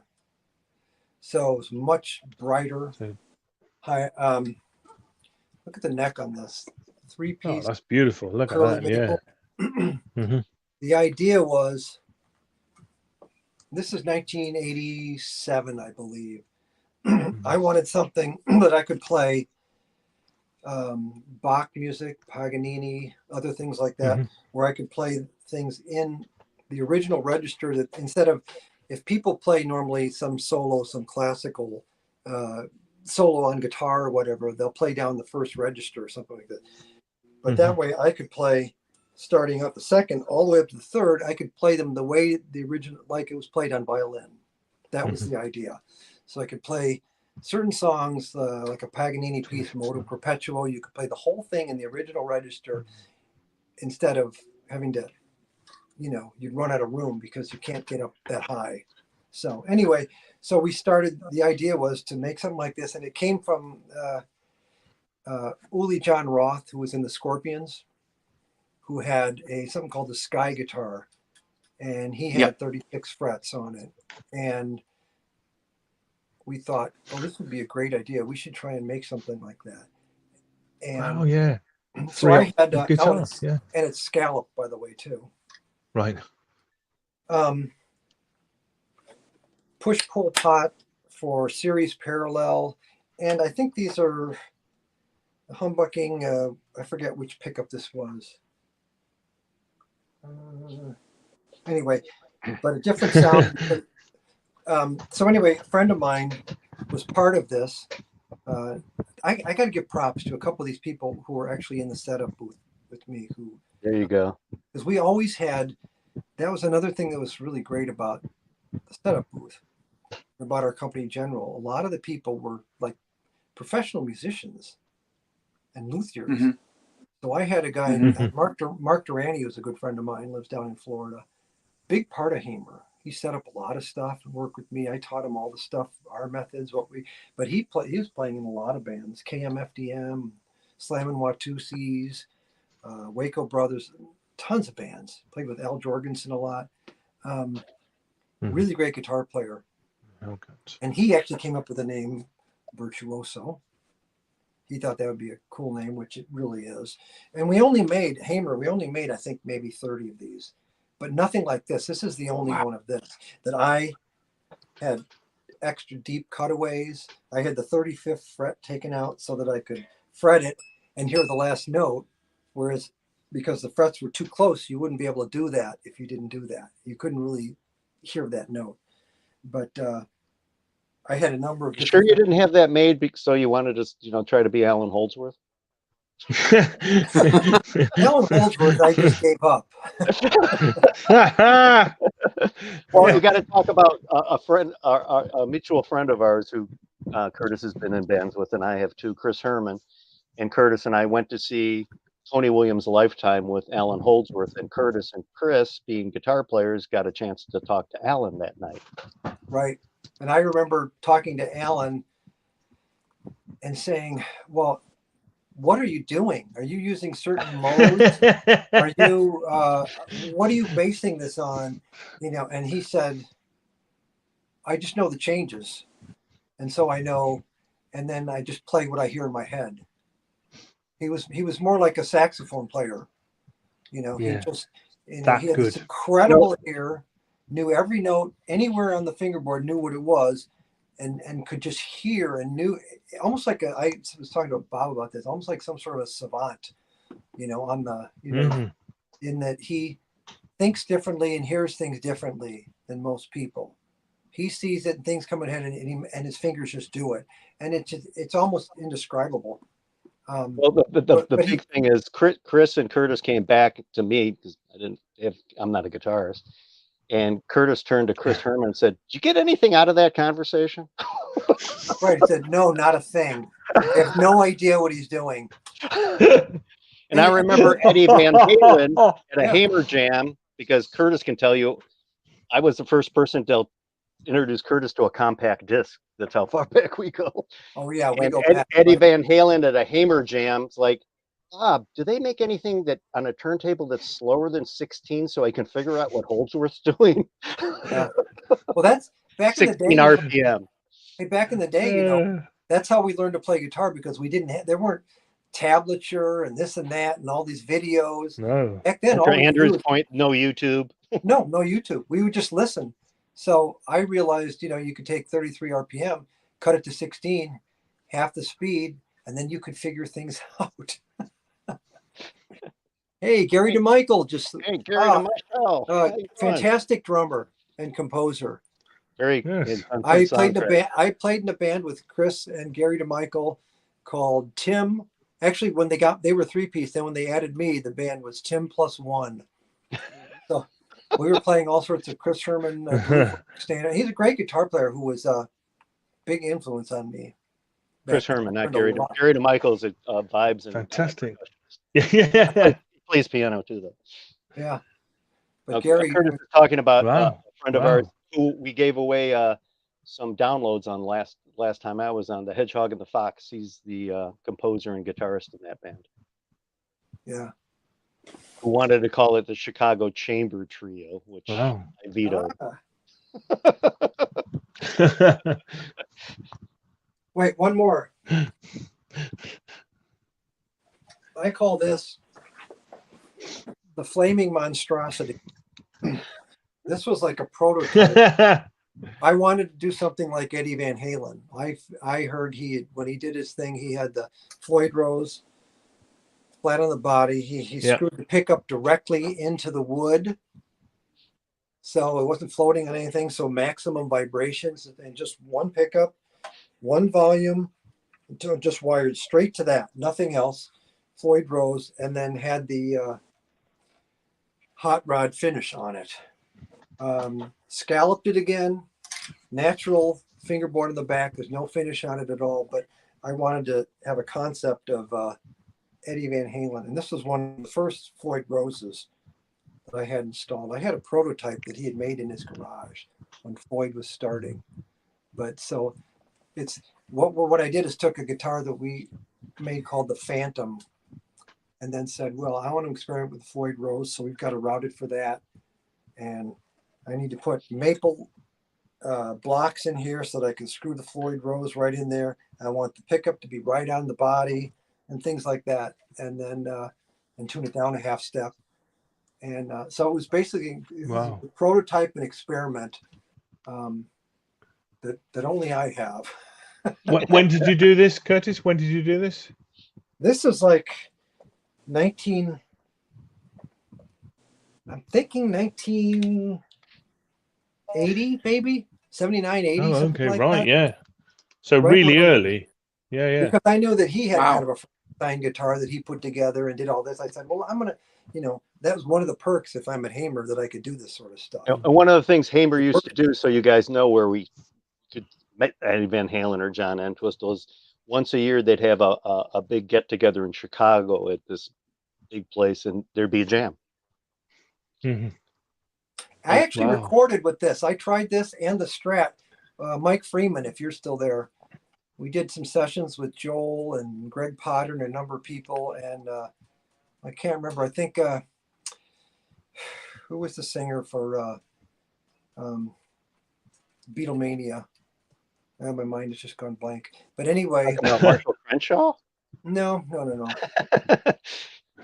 Anyway, did some sessions at Michael's place that was called Heading West, and tried different things. So I still have the tapes from that. There's some really clever stuff. But that was like, wow, what was that? 1978, 79? I don't remember. Actually, I don't remember. Maybe it was like 80, 81. I can't remember. No, it's probably in the 70s, Curtis. It was a long time ago. That's all I know. Oh, here we go. Let me see. So, but most of the other, I've had tons of other Hamers, but like everything, I sold them or traded them, or these are the only ones I have left, and I don't really want to get rid of them because these were my favorite. I have a couple more downstairs, but I can't. Curtis, was it Carlo Cantamessa? Was it what? The guy you were trying to think of, the singer. No, my mind is blank. If you look at the original Broadway cast of Beatlemania, he played Paul. Yeah. Oh, right. Okay. So let's. Mitch Weissman. Mitch Weissman. Yeah, there he is. Mitch Weissman, past members. Yeah. So he did some of the singing, and we just did some basic tracks, and then I think Joel sent to other people like John Tiven to do parts and Mitch Weissman to sing and things like that. So. Wow. Fantastic. Anyway, that's the extraordinary monstrosity. That was my version of Eddie Van Halen back then. And I can tell you that one of the Hamer jams, I was trying to get in the men's washroom, and I couldn't open the door, so I pushed the door and I knocked Eddie Van Halen on his ass. Well done. Oopsie. And what did he do after that? Somebody helped him up. He was a little inebriated. Okay. Or one of the times when I saw. I'm sorry. Go ahead, Curtis. No, I have one little other thing that I brought out to show you guys. When we're working on, and everything's a bone nut, and you have to custom cut it and make up the distances and figure how to do this when you're inventing these things. So I took these pieces of plastic that originally were shims that could go under a tailpiece if the neck angle was wrong. And I marked, 6-string, 8-string bass, 5-string bass, 12-string guitar, 12-string bass, 8-string bass. It was my nut gauge, and every single guitar that we ever did till the day that we closed the Arlington Heights place in 1997, I used this. Wow. You would lay this on the piece of raw bone, and then you would just, with a fine pencil, follow these markings, and then you could use different files to start cutting. And I had to come up with all these spacing exactly that we wanted. But so I always kept that. This every guitar from 1977 to 97 Well, Michael said you did a few sessions with Joel and John Roberts on drums and Michael on bass called Baby Teeth. Baby Teeth. I still have the tapes. All Joel songs. Yeah. Baby Teeth.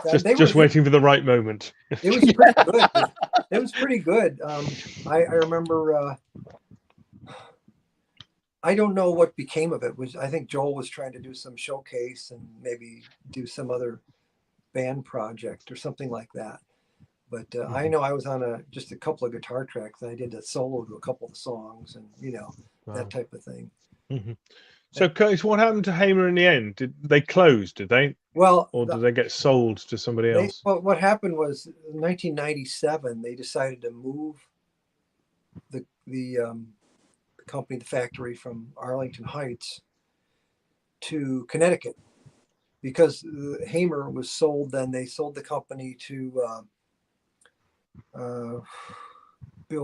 Command Music. Mm-hmm. Bill Command, the elder Bill Command, was a guitar player who invented the Ovation roundback guitar. He actually did that, and he was a guitar player. And Command, if you don't know, Command is really an aerospace company. They make these fancy helicopters and machine parts and all these things for the military. Right. But the older Bill Command was also a guitar player, so like less than 1% of the company, they had a musical instrument division. So anyway, then Hamer sold to them, and his son, William Command the third or whatever, ran that end of it. And they decided, it'd be better just to move to our plant in Connecticut where we make Ovations and things like that, rather than having the people to fly back and forth to Chicago area. So that's what they did. Nothing wrong with it. It's just business, I guess. But then they were operated there for a number of years until they sold to Fender, who eventually, which is totally ironic, closed them down and sold it off. They wanted the name and they wanted to close off competition, I believe.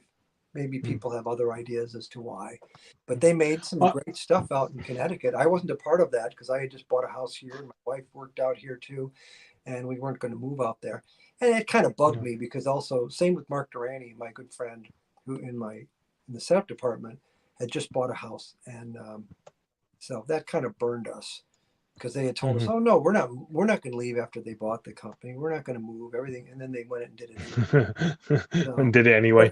Yeah. But I got to get two other shout outs. Not only Mark Durrani, then another guy named Mike Sherman who worked with me in the setup department, who's another phenomenal luthier, a bass player, great bass player.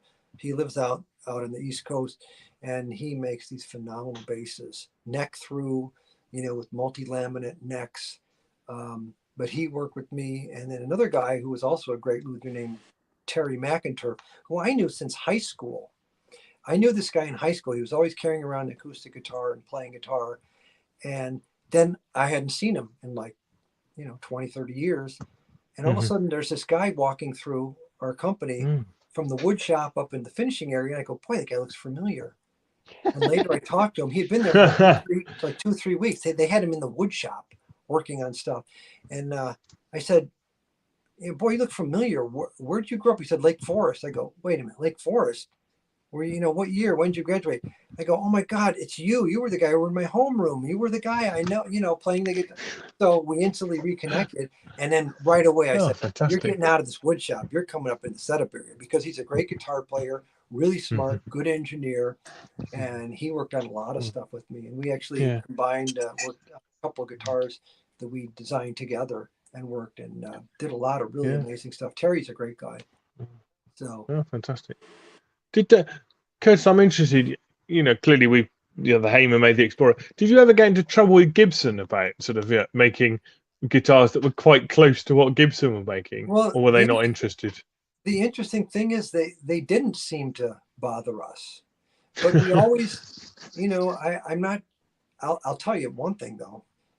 When we made that very first standard that Rick Nielsen plays, the Sunburst one, we originally, okay, this is a secret, so no one's listening, right? No one's listening. we put a Gibson logo on it. Right. And Rick Nielsen played it, and I have picked photos of him in concerts playing with the. And then I think we realized at one point, you know what, we're going to be in big trouble. So somebody's going to notice. Yes. Took that off and put a Hamer logo on it. And in fact, that photograph that you guys have of Jan Ackerman playing a V, if you look at that closely, that has a Gibson logo on it too. Does it? Because wow. At then, I don't think Paul or Joe, they were thinking in terms of, really making a bunch of guitars. They just did these first few and something of a joke as well, sort of joke thing. Yeah. Well, they were a Gibson repair station. Right. But I don't think they would have been happy about a Gibson logo on something. That's kind of, But anyway, no, they never bothered us. But sometimes we would always just do little tiny variations with things. So it wasn't exactly the same thing, but they could have made a lot of trouble. Never did. Years later, of course, then they went after. Recently, they've they've got all touchy about it, haven't they? And gone after all Dean guitars and stuff. Yeah. Absolutely. Then all of a sudden it's a big deal, But whatever. Yeah. Well, I'm glad they didn't spend their life chasing you around with a big stick. You know what some of these companies did? Some of these Japanese companies, then they would copy our stuff. Yeah. They would make a Sunburst Top Explorer, a copy of our different models exactly. Some of these different companies, and we would see these photographs or ads. People would send us ads from Japan saying, "Look at this," and they would have writing in Japanese that actually said, "Even Hamer is surprised," which is a total lie made up because we never knew anything about it. And so, that's funny. Yes, had to contact them and basically threaten them, and then they stopped doing it. But did you? Yeah. Oh, right. Okay. Gibson didn't bother us, but other companies were copying us. And I guess it bothered us. That's interesting. Yeah.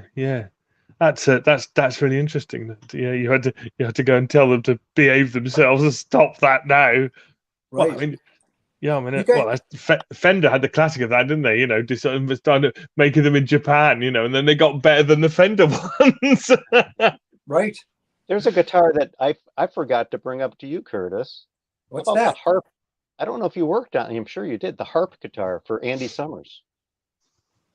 Oh, was that for Andy Summers? Yeah. I know we did one for Miro or Agam or someone that was in the museum. But when Fripp and Summers did 2 albums together, there's one video and he's playing it. Yeah, I worked on Bob. It kind of had strings up, The thing is, Bob, here's what you have to think. I pretty much worked on every single one, or it went through my setup booth, and I either said, "Mark, you work on it," or "Terry McIntyre, you work on it," or "Mike Sherman, you work on it." So it's hard to remember when you're talking about 30, 40,000 guitars, but you can pretty much, if I didn't work on it, it at least came through my hands, and someone else worked on it. But yeah, see what Michael's writing now there, Curtis. What did he say? I've got Gibson on the phone. Shall I give you a number? Yeah. It's 911 555 9911. The only Gibson I have here is the lap steel. Yeah, they can't sue you for that, Curtis, can you? That's it. Bring Mike on the line too. Get him in. I'm going to give him some crap. Well, they do want Michael back, I think, for an interview. So okay, I'm back with you. So yeah, when we get to the book, we'll absolutely. You guys never asked me about early, like when I was growing up, or parents, or musical family, or any of that stuff. Because I wanted to comment. Yeah. Growing up, my mom was a ballet dancer and danced at the Metropolitan Opera.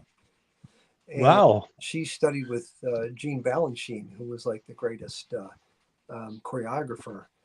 And so when I was growing up, on the record players, there was always opera music and violin, this and that, and classical music. And she was always listening to the opera live from the Met. And so every Saturday, I always heard that sort of stuff. And they had this incredible record collection of all sorts of, whether they were piano players, violin players, cello players, opera singer. So I was and I went to a lot of the operas with my mom later. We would go down to Chicago. And wow. Yeah. so she had quite the background. And then my dad played violin and piano. Mm-hmm. My grandfather, on my father's side, played the violin. My grandmother graduated from DePaul University, where I went in 1909. I have her graduation recital thing. And so I got to actually perform in that building where she gave her recital, like 60 years earlier, or 70 years earlier, or whatever. So she was, and I only knew her when she was much older, and we would get together at Christmas and she would play the piano, play Christmas songs. I had no idea she could play all this incredible classical music back then. She was an accomplished pianist, And then did she not mention it at all, Kurt? Did she not mention it at all? No. I only found out that she graduated with the music degree, and how many women back in 1909 with a music degree did that. And I only found, going through documents when she passed away, found her original senior recital. And I'm thinking, oh my God, she's playing Brahms and Beethoven and Bach and Mozart. She couldn't play like that when she was 90 years old. She could, it was incredible. And then on my mom's side, my grandmother performed all over the country. She was Hungarian in the Hungarian opera. So she was a performer, and my grandfather on her side played violin, had his own radio show, and he was a performer. So pretty much I came from a really musical family. So naturally, I played guitar instead. Well, I'm sort of the same, Curtis. My father was a composer, and and my grandmother, or my mother's mother, she taught piano at the Guildhall, which is a famous the Guildhall School of Music in London. She taught there with her twin sister, and they used to play for the troops. They used to play twin pianos, and for the troops in the Second World War and things. So, have piano races. Piano races, two pianos and stuff. So yes. So I'm like you. I grew up when my father, as I say, was a composer, and that. So I grew up like you with lots of classical music in the house and things. And although my dad was very interested in electronic music, but so I went off and played the guitar too. Not very well. It's not that I didn't try other things. They made me take violin lessons. In fact, I have one of my dad's violin, piano, saxophone, drums. I originally started playing drums back when I was like 8 years old or something. 10 years old. I had a really great Ludwig drums. So I tried everything, but I think guitar was what I kind of really, probably hearing Hendrix was what did that. I don't know. And I can tell you, Curtis and Chris Herman will be playing at least one song and maybe more at the jam. I've asked them. Marvelous. I've asked those guys to play because they're great guitarists together to practice Like It This Way and Long Gray Mare.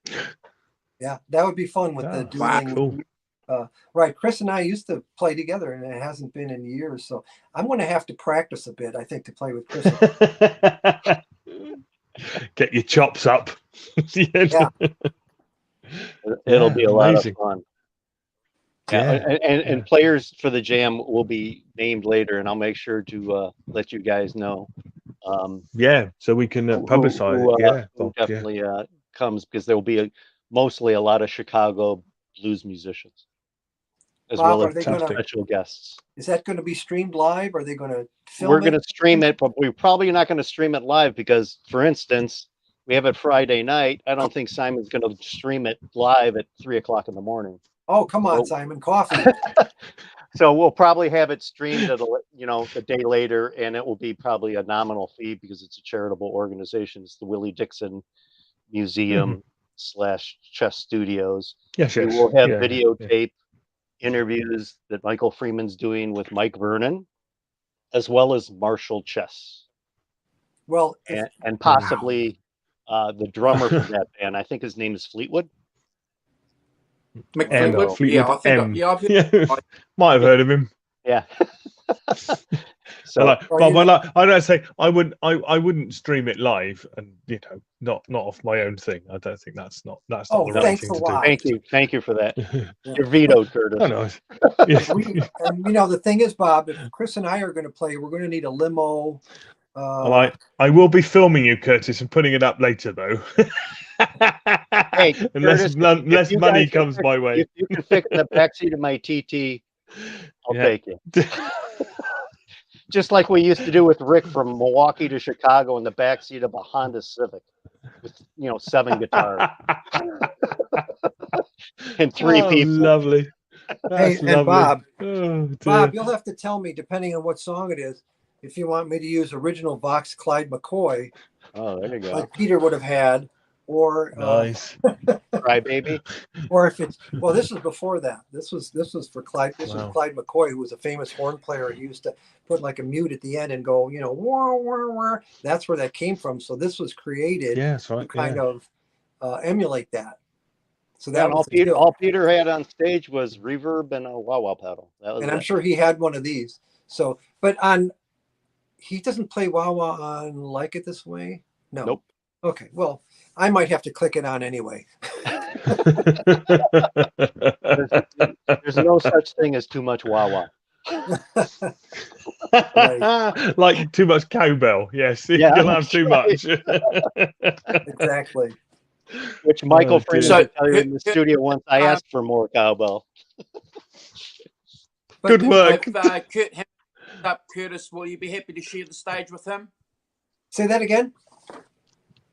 I didn't hear you. If Kurt Hammett turns up, will you share the stage with him? You're breaking up. If Kurt Hammett is at a jam, would you share the stage with Kurt Hammett? I'll share the stage with anybody, as long as I get the longer solo. I don't care.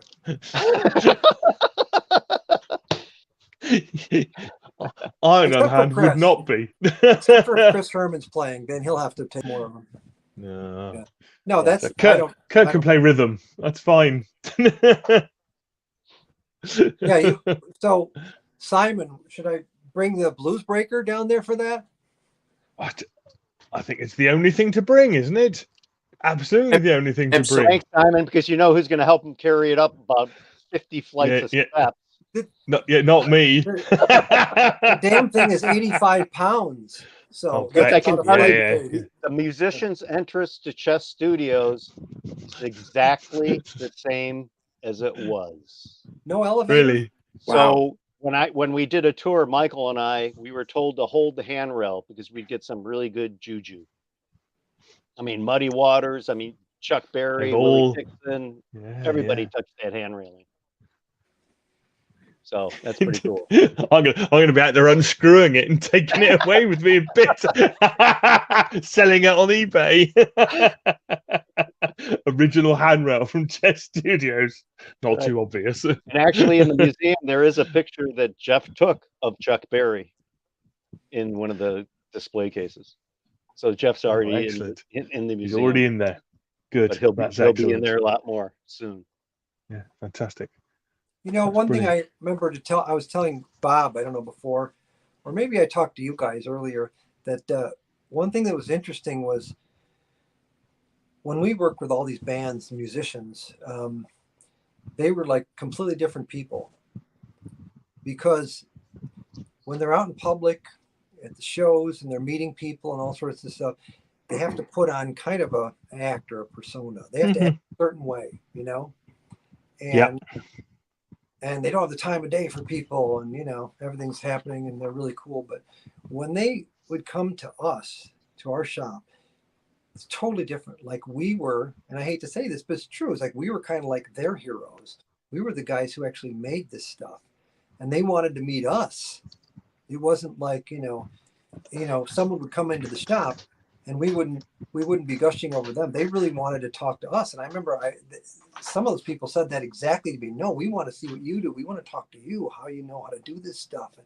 And, to them, going out to meet us and, have things made was something really exciting. They really liked that. It wasn't just a regular fan, we love you. Oh, this, that, can you sign something? So it was a lot of fun. We treated them differently. When we would go to shows and bring instruments, we were just like you know, they're friends, normal people. It wasn't like, oh, you guys are awesome, you know. So they acted differently. It was kind of a different respect, which is really, really nice. It was really cool. I really enjoyed it. No matter who it was. Even I was telling Bob about when I met Mick Taylor when we delivered a guitar to him. Right. And I had never met him before. And it was in this small club in Chicago. We came in, we're showing him this guitar, and he's playing it. And I'm just talking to him normally. Then all of a sudden, in the back of my mind, I'm going, oh my God, this is Mick Taylor. This is the guy. This is the guy from the Bluesbreaker album. This is the guy who plays this. I'm like, oh, geez, but I'm not acting like that. I'm trying to just remain normal, and talk to him about normal stuff. And I was like, wow, this is the guy right here. Like, you know, I had to kind of separate for a minute. This is yeah. This is the man right here. And it was really cool. You know, but I never asked him for I didn't bring my album or anything like that. Right. But no. It was very professional. But that's the only time that happened. That hit me like, you know, I never got to meet Peter Green. You guys are lucky. I never got to. I did. I regret that. You know, that's terrible. No. But don't you think, Curtis, too, because we've all met, you know, you and I have met a lot of famous people, but I think when you treat them like they're famous or whatever, they treat you differently. Yep. As opposed to what you just said, you treat them like you treat, you know, Andrew, me, or whoever. Yeah. Yeah. Oh, absolutely. You've treated him as a human being first, and put it aside somehow, don't you? Put aside the fame I remember stuff. one of the times I saw Peter Green in the '90s in Martyrs, Curtis, in Chicago, a small club in Chicago. Yeah. It was, you know, standing room, you know, there's no seats. And a guy came in with a big hat on and a trench coat. It was wintertime. And he stood right in front of me, and there were other spaces. And I tapped him on the shoulder. I'm like, excuse me, dude, can you move? You're blocking my view. You got this big hat on. He goes, you know who I am? I'm like, yeah, I know who you are. You're Billy Corrigan, but you're still in my fucking way. And he moved to the side. He was fine. Yeah, I see. Yes, well done. Yeah. The comment here. Hey, Curtis, Mike Sherman here. So Mike Sherman's listening. Great. How are you, my cool. friend? Hey, Mike. Great luger. Fantastic. Actually, he Mike. came up with when we started making some 5-string neck through basses. They were his design and his concept at Hamer. So really, cool. really great guy.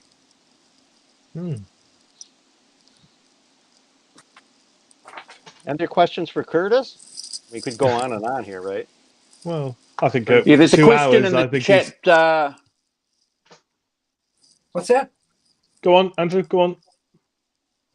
There's a question in the chat, Bob, about where the gig is. So if you want to reiterate where the gig is that you guys are talking about, that would be good, please. Sure. The gig will be at Chess Studios. It'll be in Chicago, which is in Chicago, south side of Chicago. But I can tell you the jam is VIP invitation only. The next day will be open house. So anybody can come to Chess Studios, Willie Dixon Museum, and see the prints and the museum.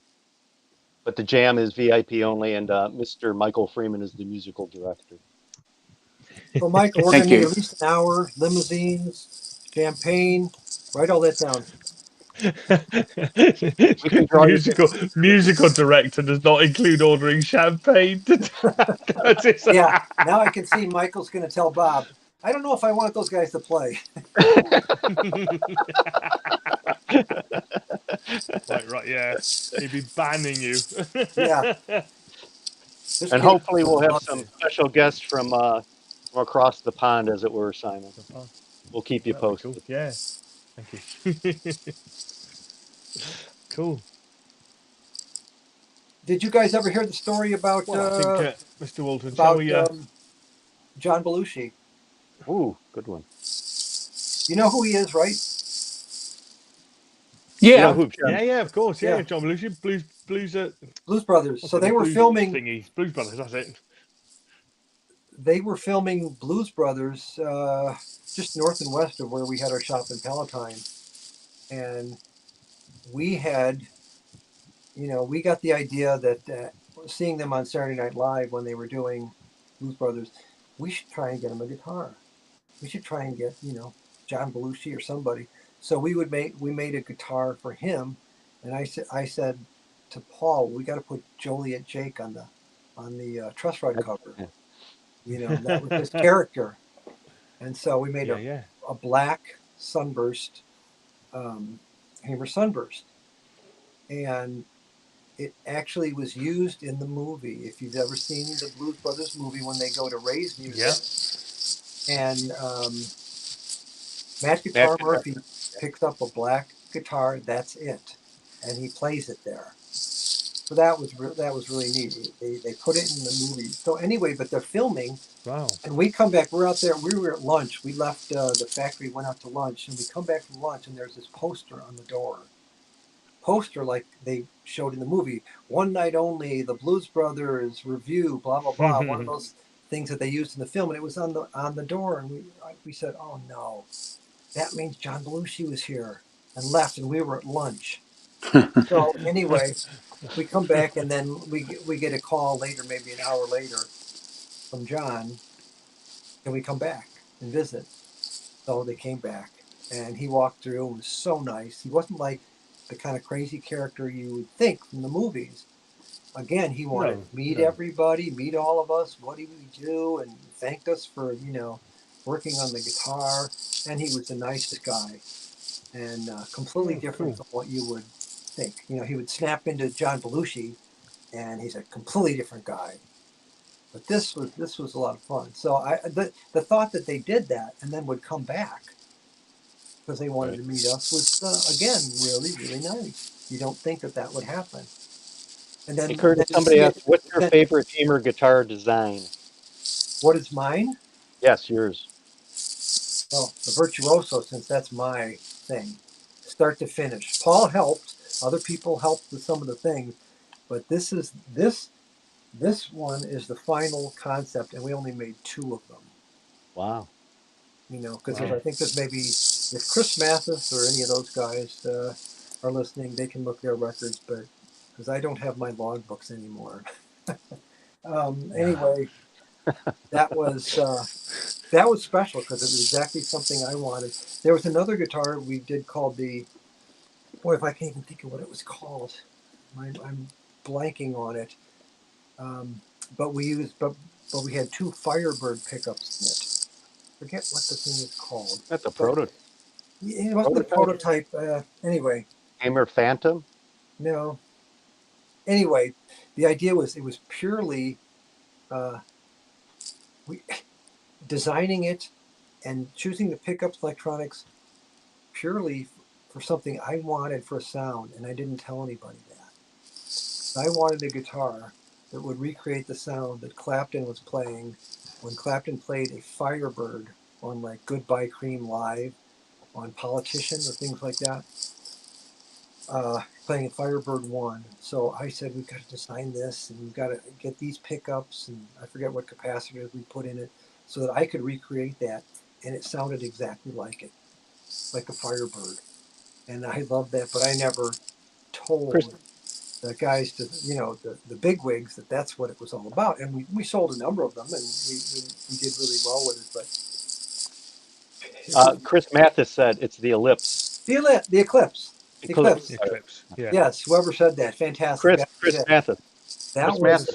I know Chris Herman had a 12-string Eclipse that he really liked. I don't know if he still does, but that was the concept of the Eclipse. You played that one pickup, turned down the tone, and it sounded exactly like the Politician Live from Goodbye Cream. So I would do little things like that. I was in the research department, and that type of thing set up. I would say, well, let's do this, but a lot of times it was because I wanted something for me that I knew the sound and knew we could recreate without telling everyone that's what it was about. but very much driven by that kind of that late 60s sound. Yeah, Not in the kind of 80s kind of higher gain kind of shred stuff. Right, exactly. Yeah, that's interesting. Yeah, going back, but having to disguise it as well. That's really funny. Well, there was always was certain things to guitars. That's why I was always suggesting certain pickups, certain electronics configuration or whatever it was.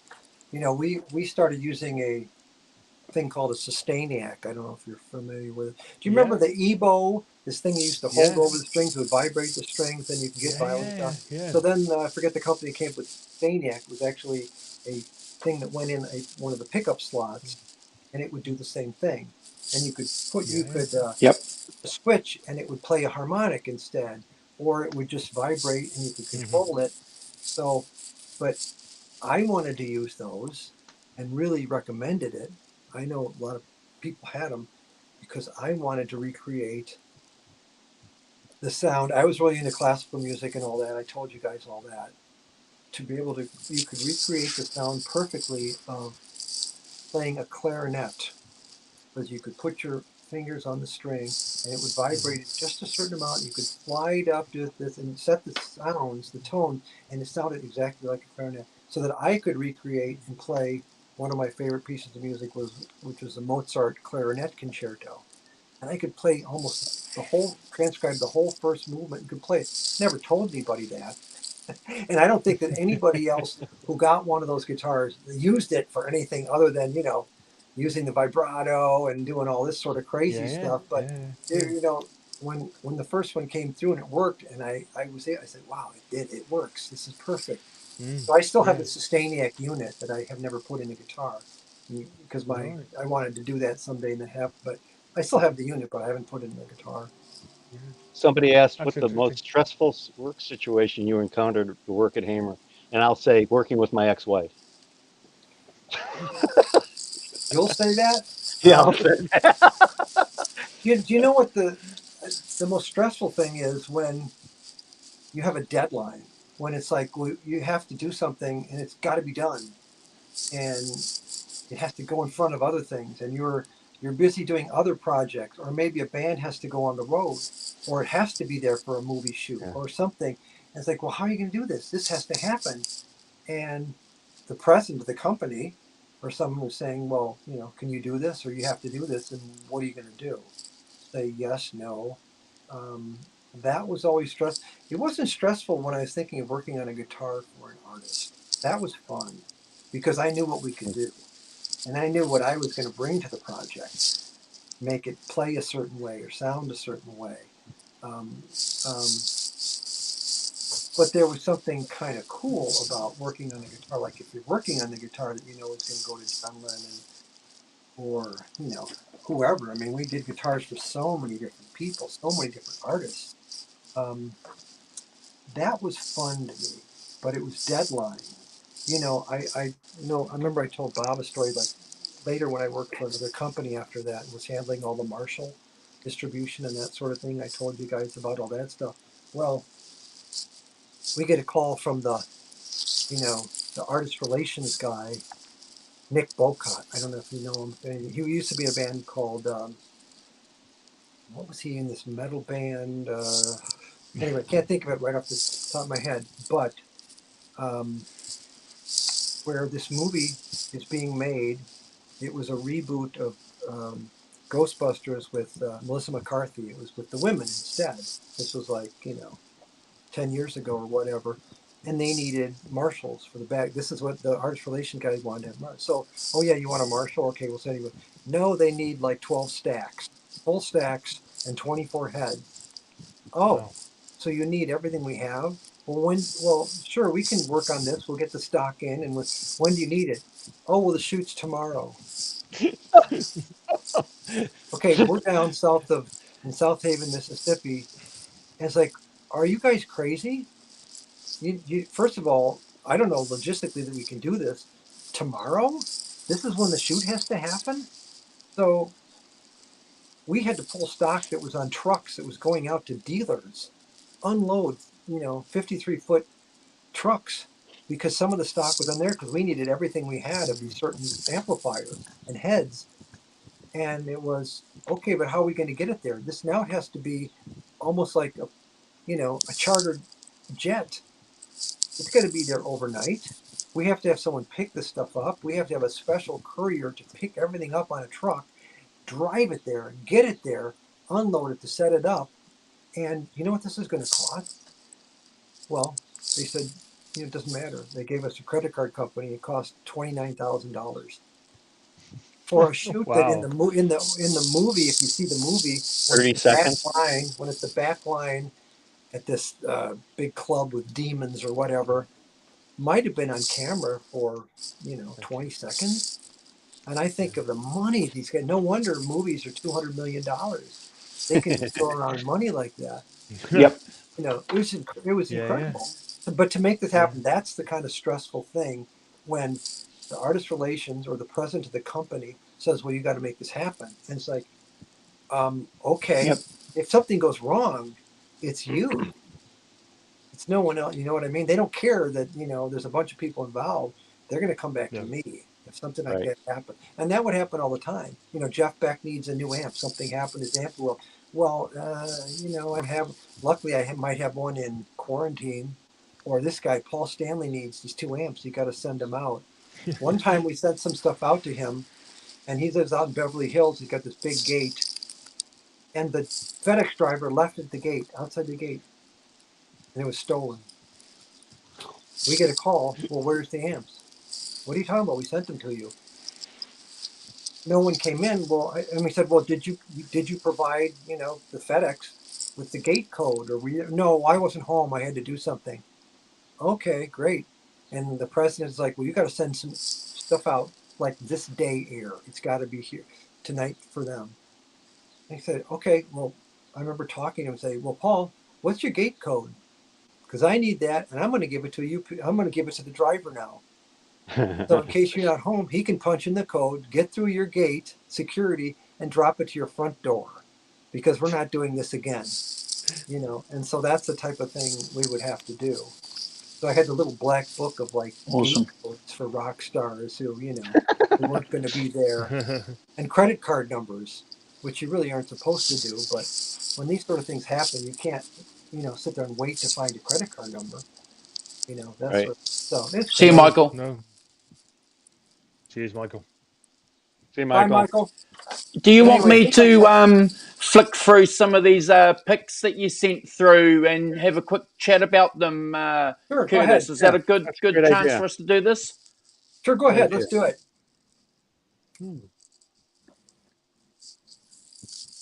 Oh, Glenn Tipton. Band. Glenn Tipton. Huh? What band, Curtis? Oh, come on. You guys got to know that. I know it. Judas Priest. Not everybody watching knows it, though. It's Judas Priest. Of course, a custom. That was fun. That's my standard back there, my Carina standard right there. You know that. We did a bunch of guitars for Judas Priest. Glenn Tipton and KK Downing. They had their own models, and I remember working on a lot of those. They loved them. That's the guitar I showed you earlier, the V that I had made that Paul and Joel signed on the back. That's my '59 Sunburst that turned into a Porsche. never going to live it down, are you? No. Okay, that's the V for Jan Ackerman, one of the very first thing, and you can see just barely the GI. It's with a Gibson logo on it, which and he didn't buy that. I don't know what happened to that. Someone, come on, Steve Mathis. Someone. Yeah. I don't know what happened to it. Oh, that's a shot at Northern Prairie. That's the type of thing normally you'd see. Sunburst, it's a display case. Pickup Customs, 59 Flying V's in the case there. All the stuff for sale. Crazy. Wow. And they were next to a candle shop, so that's when I owned all these. That's when I owned all these wax. guitars. There's a 3 Pickup Custom, Sunburst, Junior, 57 Strat, 56 Strat, 59. There's the 335 that I put the prototype pickup in that I sold to the guy in the Tonight Show. It's still in there. Who's the handsome model? Some guy back then, I don't know, with long hair. That's me in high school, 1974. Yeah. Curtis, you have to talk about Northern Prairie and how your guitar case is still. It was next to a candle shop. Oh yeah. Well, this lap steel, when you open it, you still smell it. Yeah, it's funny. It came right. We were right next to a candle shop, and so you'd walk in, and then the guitar cases would smell like that forever. That other picture was a 3 Pickup Custom and a couple others at Northern Prairie again.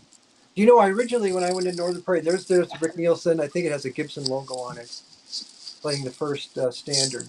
without his hat. Right. Yes, that's true. Yeah. There's Before me the playing hats my were made. Sunburst.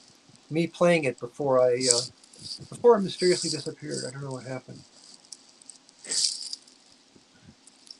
Oh, me playing Andy Powell's Flying V, 64 Flying V. We did some work on it. That's at Northern Prairie. And of course, I'm wearing a Wishbone Ash t-shirt, so it was perfect. Yeah. And there's Listen that to one. Argus only today. There's Andy Powell's V. There's a 59 V, and there's one of the first standards, natural standard. Wow. My brother Amazing. took those There you pictures go. because he used to come to me to the shop, and he took a bunch of great photographs. My brother Peter. Oh, there's the 5-neck that you saw before. One reason my back is bad. Curtis, are they all tuned differently, or are they tuned the same? Well, there's a 12 string. There's a fretless. There's a 12 string. Yeah. There's one with a different style, like V style tremolo. There's one that's a 12 string, and then there's one that was the fretless. And Like the bottom ones are fretless. they're all tuned to standard tuning. It's just they're all, a different thing. And there's there's the John Lennon guitar. And that you saw that. Yeah, beautiful. Look at the grain of that wood. Fantastic. I don't know if I had any other. I had a couple pictures. Oh, there's the Flaming Monstrosity. There Flame. Yeah. And there's the Virtuoso. Mm-hmm. Oh, I got one here. Oh, and there's Paul Hamer holding my Sunburst. There's one of the first two standards. I don't know if that's Rick's or a different one, but that's across the street from Northern Prairie by the railroad tracks, and so someone was behind holding one of those, and someone behind him holding something else, a bass. There's another. I think you can just see the bass headstock up above. Yeah. Above his head. Yeah, that was a funny picture. There's Paul Hamer. That's a classic picture. That's funny. That was. And there's Paul and Joel looking at the back of the guitar they signed for me, my Flying V. In the setup. Like a couple of college students, don't they? Yeah. Look at those Oh, this is great. This is my Sunburst Les Paul, a friend of mine, Barry Gold, his 58 gold top with humbuckers, and mine on top, my 1956 Les Paul conversion. Another one of those crazy photos where we were holding them all up and we were just, visiting and playing our guitars. I think the only guitar that still exists between me and Barry Gold is I think he still has that 58 gold top. Hung on to it. Well done. Oh, maybe he'll let me borrow that for the jam. That would be nice. That'd be cool. There's a Porsche. Yeah, there's my Les Paul standard. Actually, that was a great car. That was a lot of fun. That was a riot. There's NAMM Show 1978. Me and Paul Hamer. And I was there. Bob was there, holding a black Sunburst, a Hamer Sunburst. Mm. My dad took the picture. The photo. Oh gosh, that's me playing one of my parlor guitars. It's interesting because over the past 15, 20 years, I pretty much just played acoustic guitar, and I have a number of acoustic guitars, parlor guitars, 12-string guitars, different. This is where, guys, he was trying to figure out "Oh Well" Part 2. What's that? Say that again. "Oh Well" Part 2. When you know, nylon string guitar. Finally got to turn the record over after 50 years. There's more on the other side. Well, I was submitting that photograph for this show as like the banner that you guys said, a photograph. And then Bob says, don't you want to be holding a Hamer instead? I said, okay. Kind of a concept. Okay, here, we'll send this picture, even though the photo I sent then was. Yeah, we're going to talk about Hamer guitars, so let's show an acoustic guitar. Yeah. Yeah. So that's that guitar. Needs it to Hamer. Of course, that was me from like 30 years ago, so whatever. Oh, nice. This is in Curtis's Sean Cassidy days. So here, I'll show you this photo. This is me playing with the band Tim with Chris Herman and Gary DeMichael on drums. I don't know if I can even show it. Chris is like cut off, I think. Anyway, me playing, I borrowed Barry Gold's 1960 Les Paul. By the way, Beginnings is the club that the drummer Danny Serafan from Chicago started. Oh, right. In a suburb of Chicago. That's why it's called Beginnings. Yeah, that was right. I forget why. We had a gig there. That was a great venue. But so anyway, awesome, fantastic. So I owned all these guitars, but they're all gone except for what you saw, pretty much. I've had many, many guitars, many vintage guitars, and it's kind of like if I had them, someone else could have them. So for sure, yeah. Same with amps, all these amps. Well, what we're going to do, if it's okay, Curtis and Bob, you know, maybe we should get together and have a bit of a hangout before the book drops, Bob. Maybe get Jeff in here and Michael and just create a bit of organised chaos for a couple of hours between all of us. I'm sure we can manage that. I'm sure we can. And see if we can just share some memories and maybe some expectations and hopes around the gig and the book, and just generate a bit of interest. Bob, what do you think? We can do that again before the book drops?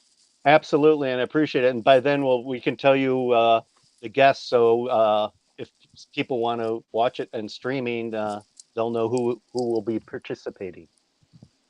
So we should know that. If you guys, if you guys are watching on replay and you want to get Bob and Curtis back, you know, for a separate show from the book launch show that we're going to do, please let us know.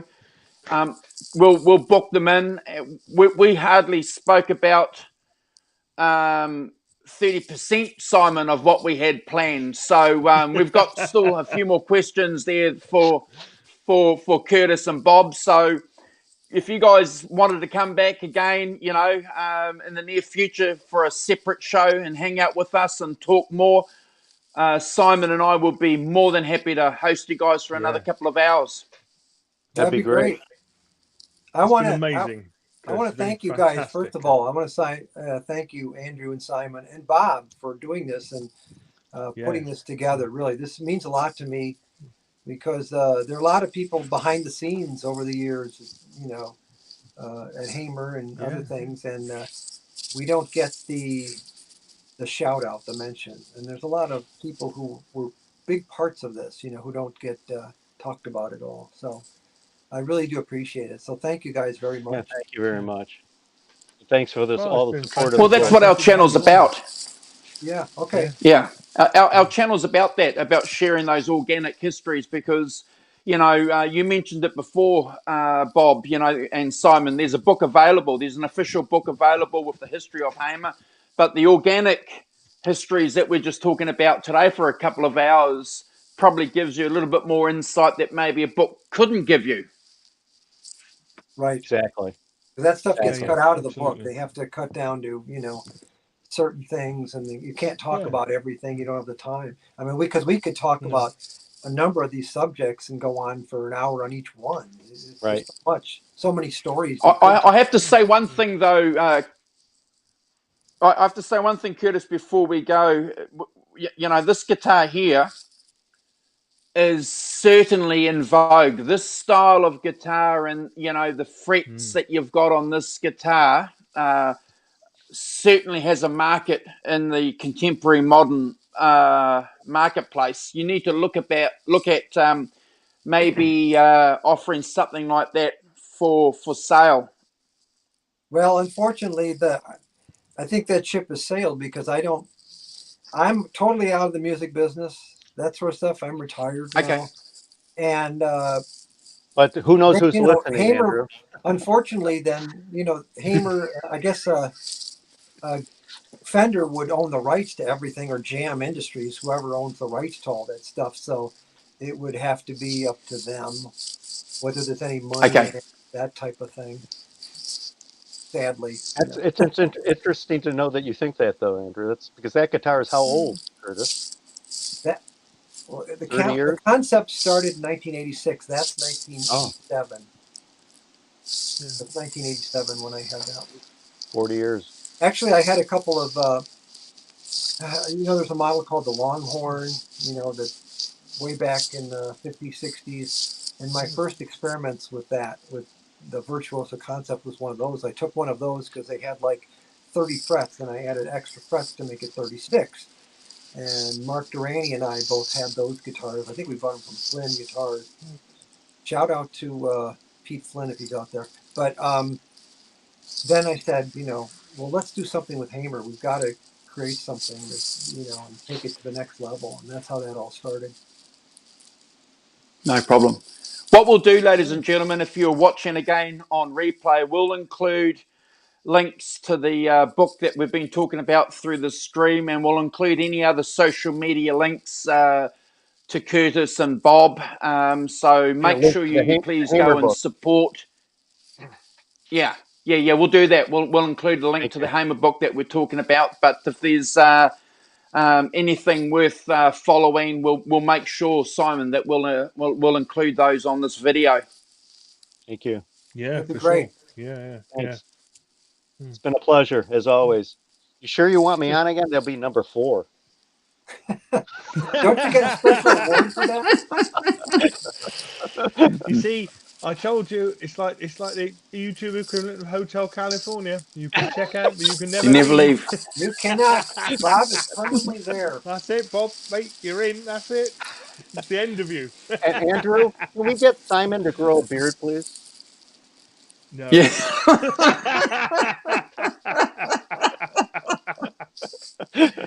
Oh, dear.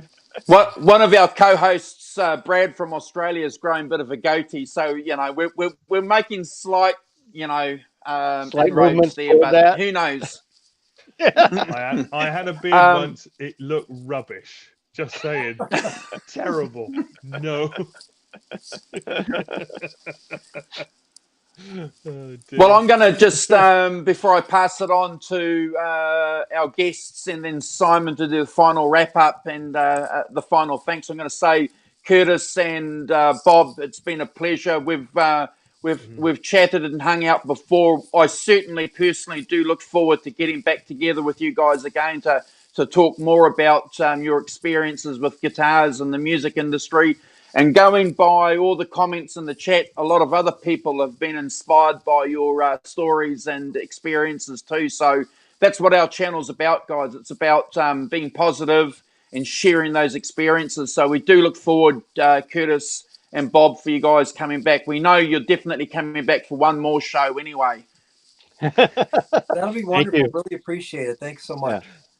Thank you. It's been fantastic. It's been really great fun. And Curtis, there's been, what we do on this channel is to dig deep, go into the things. And I think it's one of the beauties of YouTube that one of the shows we should do, and I know we could spend 5 minutes on it. Excuse me. For Andrew's sake, is that Curtis competes with border collies, so you might want some pointers from him. Oh yeah, that's my other hobby. And I kind of got out of the guitar business. Yeah, border collies. I heard New Zealand has a sheep problem, so yeah. It's not what they call a problem. Well, Bob it's a hobby. Yes, I have a border collie too. I've had a couple. Oh, beautiful dogs. Yeah. Fantastic. Very smart. Yeah. She's my comic relief. Same with mine. Crazy. Yeah, they're crazy.